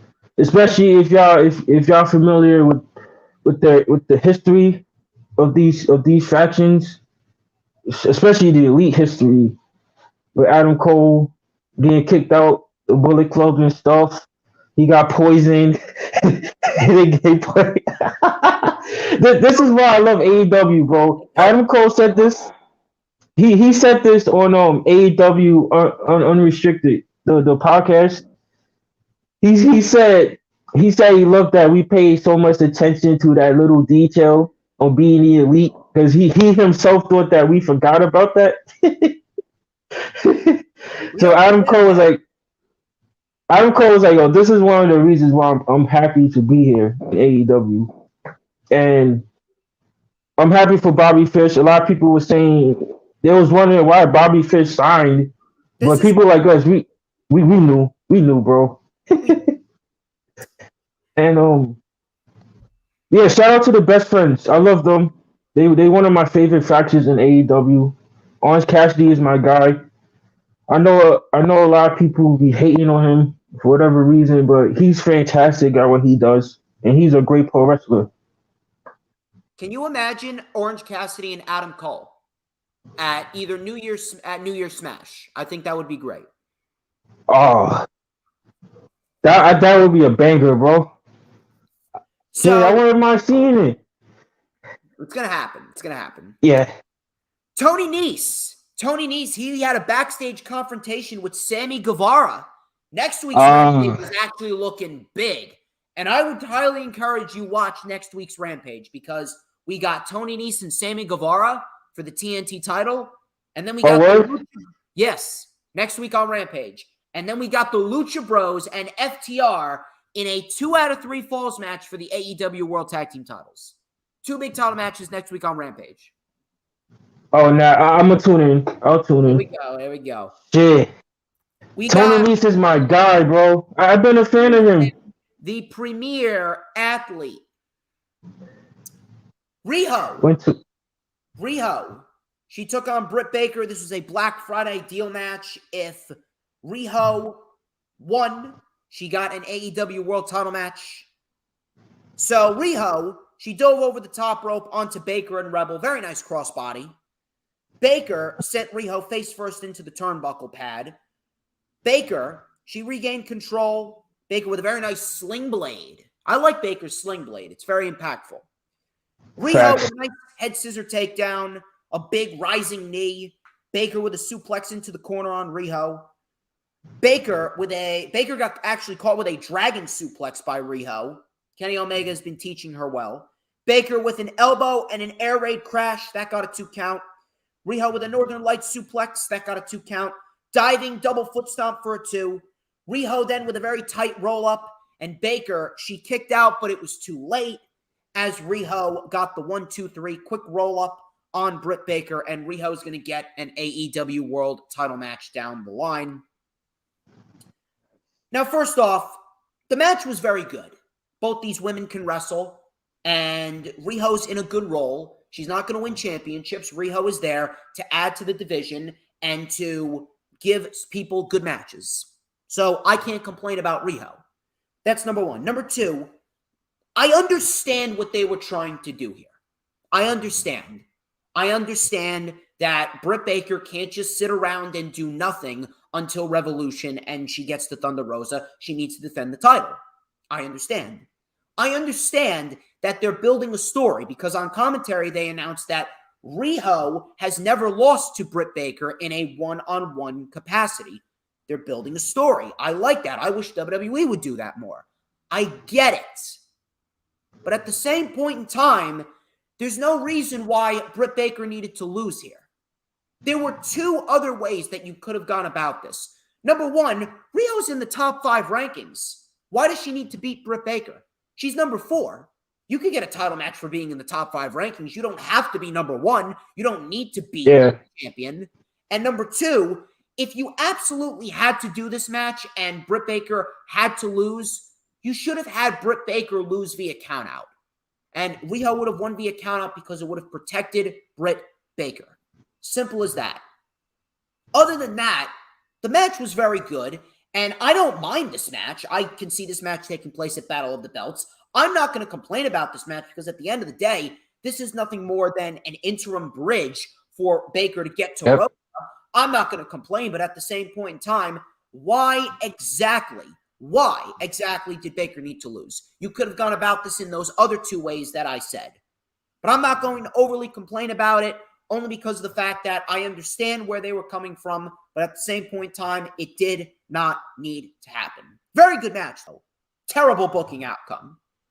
But outside of that, I'm pretty sure we're going to just forget about this in a couple of weeks because AEW, they usually rectify their mistakes. That was pretty much that. What are your thoughts on Riho beating Britt Baker? Before I say anything, bro, I just want to say that if you guys got offended by anything that DJ just said, like, why are you here? When it comes to AEW, I'm being real with y'all. When it comes to AEW, we gonna call shit out, which that rarely happens, by the way. But when it does, we will let y'all know. That's why we're here. So, I'm saying this, bro, because people, there are AEW stands out there. Like they don't want you saying anything bad about AEW. I'm not one of those people. I call it as it is. And if you guys didn't like what DJ just said just now, I don't know what to say to y'all because he's absolutely right. Now, I remember in the Jamie Hayter Thunder Rosa match, right? Britt Baker interfered in Rebel. They could have did something similar to that. It could have caused some type of, I don't know, DQ or whatever to make. Should have been count out. DQ sucked. Should have been count out. Something. I'm not a fan for champions losing. Not. Especially on free TV in a match like that. I love Riho. No disrespect to Riho. Here's the deal. I'm not going to get too mad about it because they rarely do this. They rarely Yeah, do. This is a once in a blue moon type deal. AEW's been around for 3 years, and I can only pinpoint 5 times that champions have lost in non-title in 3 years. 5 times in 3 years. Meanwhile, WWE has done it 5 times within a week. So I can't really shit on them too much, but you could have gone about it better. yeah, that's our point. Like again, AEW they not perfect, but they damn near are. Yeah, if I'm being honest, but there's still stuff when we see something wrong, we're gonna call it out, and people shouldn't be in their feelings because of that. Because we doing this to keep it real. Because there's other content creators in the IWC that be bullshitting the audience, and we not one of those people. So I just wanted to say that, and no disrespect to Riho, because she was the first, right? She was the first ever AEW Women's Champion. Yeah. So she's in a position right now, like you said, where she's not necessarily have to be the champion.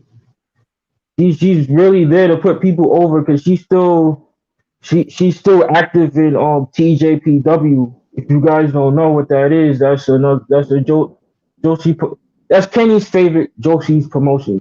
If I'm being real, Kenny loves Stardom, but TJPW that's Kenny's favorite promotion out there in Japan. The same with Sasha.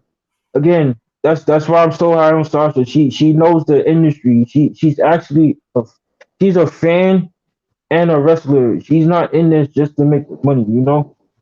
And again, like you said, this is just something for Britt Baker to do into Revolution because we all know the Thunder Rosa match is coming soon, especially after this past week, bro. Oh yeah, it's coming. It's coming. And when it happens, we're gonna get arguably probably the women's match of 2022. If I'm being real with y'all. And that's my thoughts on that, bro. So we'll see what happens. I'm pretty sure that again they're gonna rectify this. They'll put on a good match, and Baker will beat Riho. I'm not going to shit on it completely because again they rarely do it. I'm not gonna complain about it I'm not really gonna mind it once in a blue moon, but still, Dynamite actually looks great. Aside from Statlander and Ruby Soho, we got Bryan Danielson and Alan Angels. We got Darby and Sting versus the Gun Club. And then we got Andrade and Cody in an Atlanta street fight, which I can't wait for. That's going to be great. Main event. Are they going to be in Atlanta, right? Next week? Yeah, Atlanta. I forgot. Yeah. Kingston. Yo, bro, imagine. I'm sorry. It's going to be we're gonna keep our eye on Cody's reaction that night. That's all I'm gonna say. That's gonna be it. I forgot he's from Atlanta. I forgot. Yeah. Anyway, Daniel Garcia and Eddie Kingston. That was the main event. Very good match between these two. Daniel Garcia, he's really grown on me. Kingston dropped Garcia with a nice gourd buster. His knee was bothering him. Garcia tried to wear down Kingston. Eddie Kingston came back with an exploder. Garcia came back with a knee bar. Eddie got to the ropes before Kingston came back with a nice power bomb. Kingston then, with a nasty half-and-half suplex to Garcia, dropped him right on his neck. Garcia came back with a lariat. We went back and forth. They were slapping each other. Kingston with the backdrop driver and the spinning back fist. Kingston wins a very good main event. 2.0 then attacked Kingston before Chris Jericho came down the aisle to aid Eddie Kingston. Not sure where that's leading to. We could very well see a tag team match between the two. Definitely wouldn't mind it. Do we see Jericho and Kingston perhaps? And Kingston actually sends Jericho away. Kingston sends Jericho away on his Tour de Fozzy. I would not mind that. Kingston getting the win over Jericho should be great. What were your thoughts on that? First of all, shout out to Eddie Kingston. That's my guy, fellow New Yorker. He's making his New Japan debut pretty soon. I'm super excited about that. And also shout out to Danny Garcia because he's fucking great. He's another one of those guys a future piece of this company. Yeah. You know, we talk about the four pillars all the time. I'm looking at the new era of pillars. Uh, Danny Garcia is definitely on that list for me. And also 2.0, man. Yo, bro, Gotta love these 2.0. guys, these guys wasn't doing jack shit in NXT. It got released out of nowhere, and now they in AEW. Stuff like this is just great to see, man. Good And shit, man. Good shit. in terms of Jericho, um, honestly, bro, I hope Fozzy just comes up with a big hit. But Jericho could go away for a while. You shitting on And Jericho now? You shitting on Jericho now? Fuck you doing? yeah, yo, bro, when I was at Grand Slam, there was literally people pulling out their phones on Google, looking up Judas lyrics. How do you not know Judas after all this fucking people? Holy shit. That was all I saw, bro. Meanwhile, I was like, yo, I could at least sing the hook to the song, you know. I know the whole song. I know the entire song. Oh, word? Yeah, I know the It's entire not. It's song. not a bad song though. Oh, it's a fantastic song. I love that song. I listen to it all the time when I'm driving. But it's just hilarious to see, like, when I was at Grand Slam, like, so much people really Google the lyrics. Yo. People didn't need to Google any lyrics. They were singing it in New Jersey. Everyone knew it in New Jersey. Everybody knew it in Jersey. Shout out to y'all, man. I love Jersey too, bro. If I end up going to the January 5th show, I better see your ass there. I'm gonna consider it, bro. We might be linking up that If that's the week. case, you're gonna be on my vlog. You're gonna be on my Dynamite vlog. I'm down. We ushering in the TBS era of Yep. Dynamite. But anyway, Yep. If you guys don't know, AEW is leaving TNT soon. They will be back. They will be on TNT doing specials and stuff, but their new home will be TBS. And Rampage. Yeah. Just so you guys remember that. Let me ask you this: what are your thoughts on Kingston getting put over by Jericho on Jericho's way out for now? I think that's fantastic because Jericho he's at a point in his career.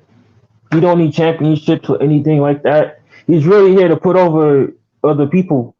That's why he left WWE. If you guys remember, he did say he'll never wrestle on American soil for as long as Vince is alive. But he saw the potential that AEW has, and what Tony Khan brought to the table. That's why Jericho is here, and the same with Moxley. That's why they're there, and I would love to see him put over Kingston before him and Fozzy go away. Hey, bro, a little fun fact. The Butcher.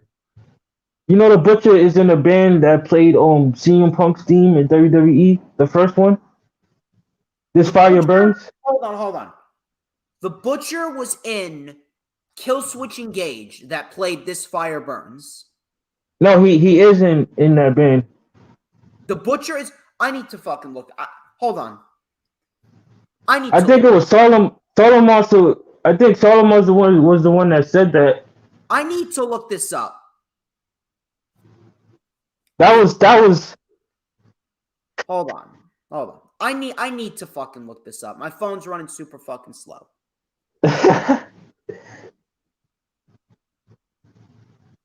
Killswitch Engage. Where is it?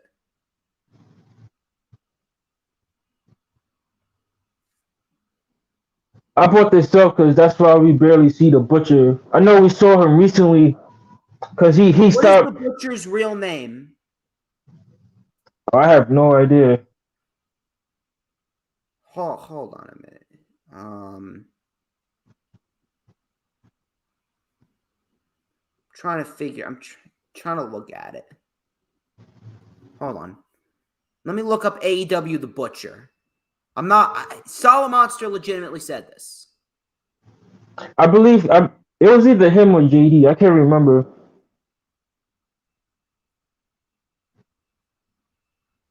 Well, I only brought this up because he was in the middle of a tour, right? But he stopped because he wanted to wrestle Ishii at last week's Dynamite. If you remember, bro. If you haven't seen him in a while. I know that was random, but it was a cool fun fact. It does say he's a musician. Now, it does say he's a musician, but doesn't say. It doesn't say whether he played Punk's old theme song, "This Fire Burns." Hold on, let me go back. I'm trying to find. I know I'm wasting time. I'll double check it. I'm gonna ask JD or Solid Monster. Yeah, please do, please do. I know you're tight with. But, I know you're tight with JD. Let me tell you something. Me and him, like we just like pass each other like ships in the night. We always do our own thing. Like there's a lot of people that make a lot of comparisons between us. I do see it. Trust me, I do see it. And a lot of people are like, "Oh, what would happen if these two collided? What would happen if these two did a collaboration?" It would be like fucking Godzilla and Kong teaming up on Humankind or something like that. Either way, should be interesting. I'm hoping that day could happen one day because he was actually my inspiration for starting this. But anyway, I gotta look that up. I gotta do some more research on the Butcher. But ladies and gents, that wraps up this edition of the LFU. We talked a lot about professional wrestling, nearly 3 hours. Thank you, everyone who joined. I greatly appreciate each and every single one of you. Thank you to all the people that like, comment, and subscribe. Check out all the links in the description. Please make sure you set your calendar dates. Next week, we got the LFU as well as the rundown for NXT War Games. I'm searching to find a guest. I will let you guys know. I will be talking about War Games and reviewing War Games. But Indigo, where can we find you on social media? You can find me on Twitter at Indigo Uchiha. Like I said, Unscripted Indigo. I changed the name due to my respect for John Moxley and what he did, because I really respect what he did. There's not a lot of people who have the guts to do shit like that. And definitely subscribe to my channel. Links in the description. I got later on today, I will be reviewing Tokyo Super Wars. I fell asleep during the main event because it was 5 a.m. But after I finished watching that, you guys will get a review from me. So definitely look out for that because they killed it last night, and I love Stardom. I'll definitely be sure. I'll definitely like that. I will definitely like that. Yeah, I think you will like Stardom, bro. They fantastic. It's where EO came from. Oscar, you know. A lot of them wrestle that style, and again, I bring up Sasha a lot. Sasha takes if you really pay attention to her moveset, she pays tribute to Joshi style all the time. So, and I reviewed this past week's Dynamite. Again, it blew up. I didn't expect that much reviews, but I guess a lot of people wanted my thoughts on that banger ass segment, man, with Punk and MJF. I reviewed Survivor Series. Yeah, I reviewed Survivor Series, and if you guys want my New Japan thoughts and Joshi style wrestling thoughts, definitely subscribe to my channel because I don't just talk AEW. I try to branch out and just tell you guys like, hey, there's more wrestling out there. Don't just support AEW. And I'm gonna keep saying that because there's a lot of promotions out here that's killing it. Unfortunately, Ring of Honor is they shut down, but there's still promotions out there that's killing it. GCW is on the rise, and if you guys want my thoughts on that, on those type of promotions and styles of wrestling, definitely check me out. All right, man. It's been a damn fun time. Hopefully, I can get you back on the channel soon. Till next time, people. I'm DJ Storms. He's Indigo, and this has been the Lightning Flash Update. And I will catch you guys next week for another banger episode of the LFU and the rundown for NXT War Games. Peace.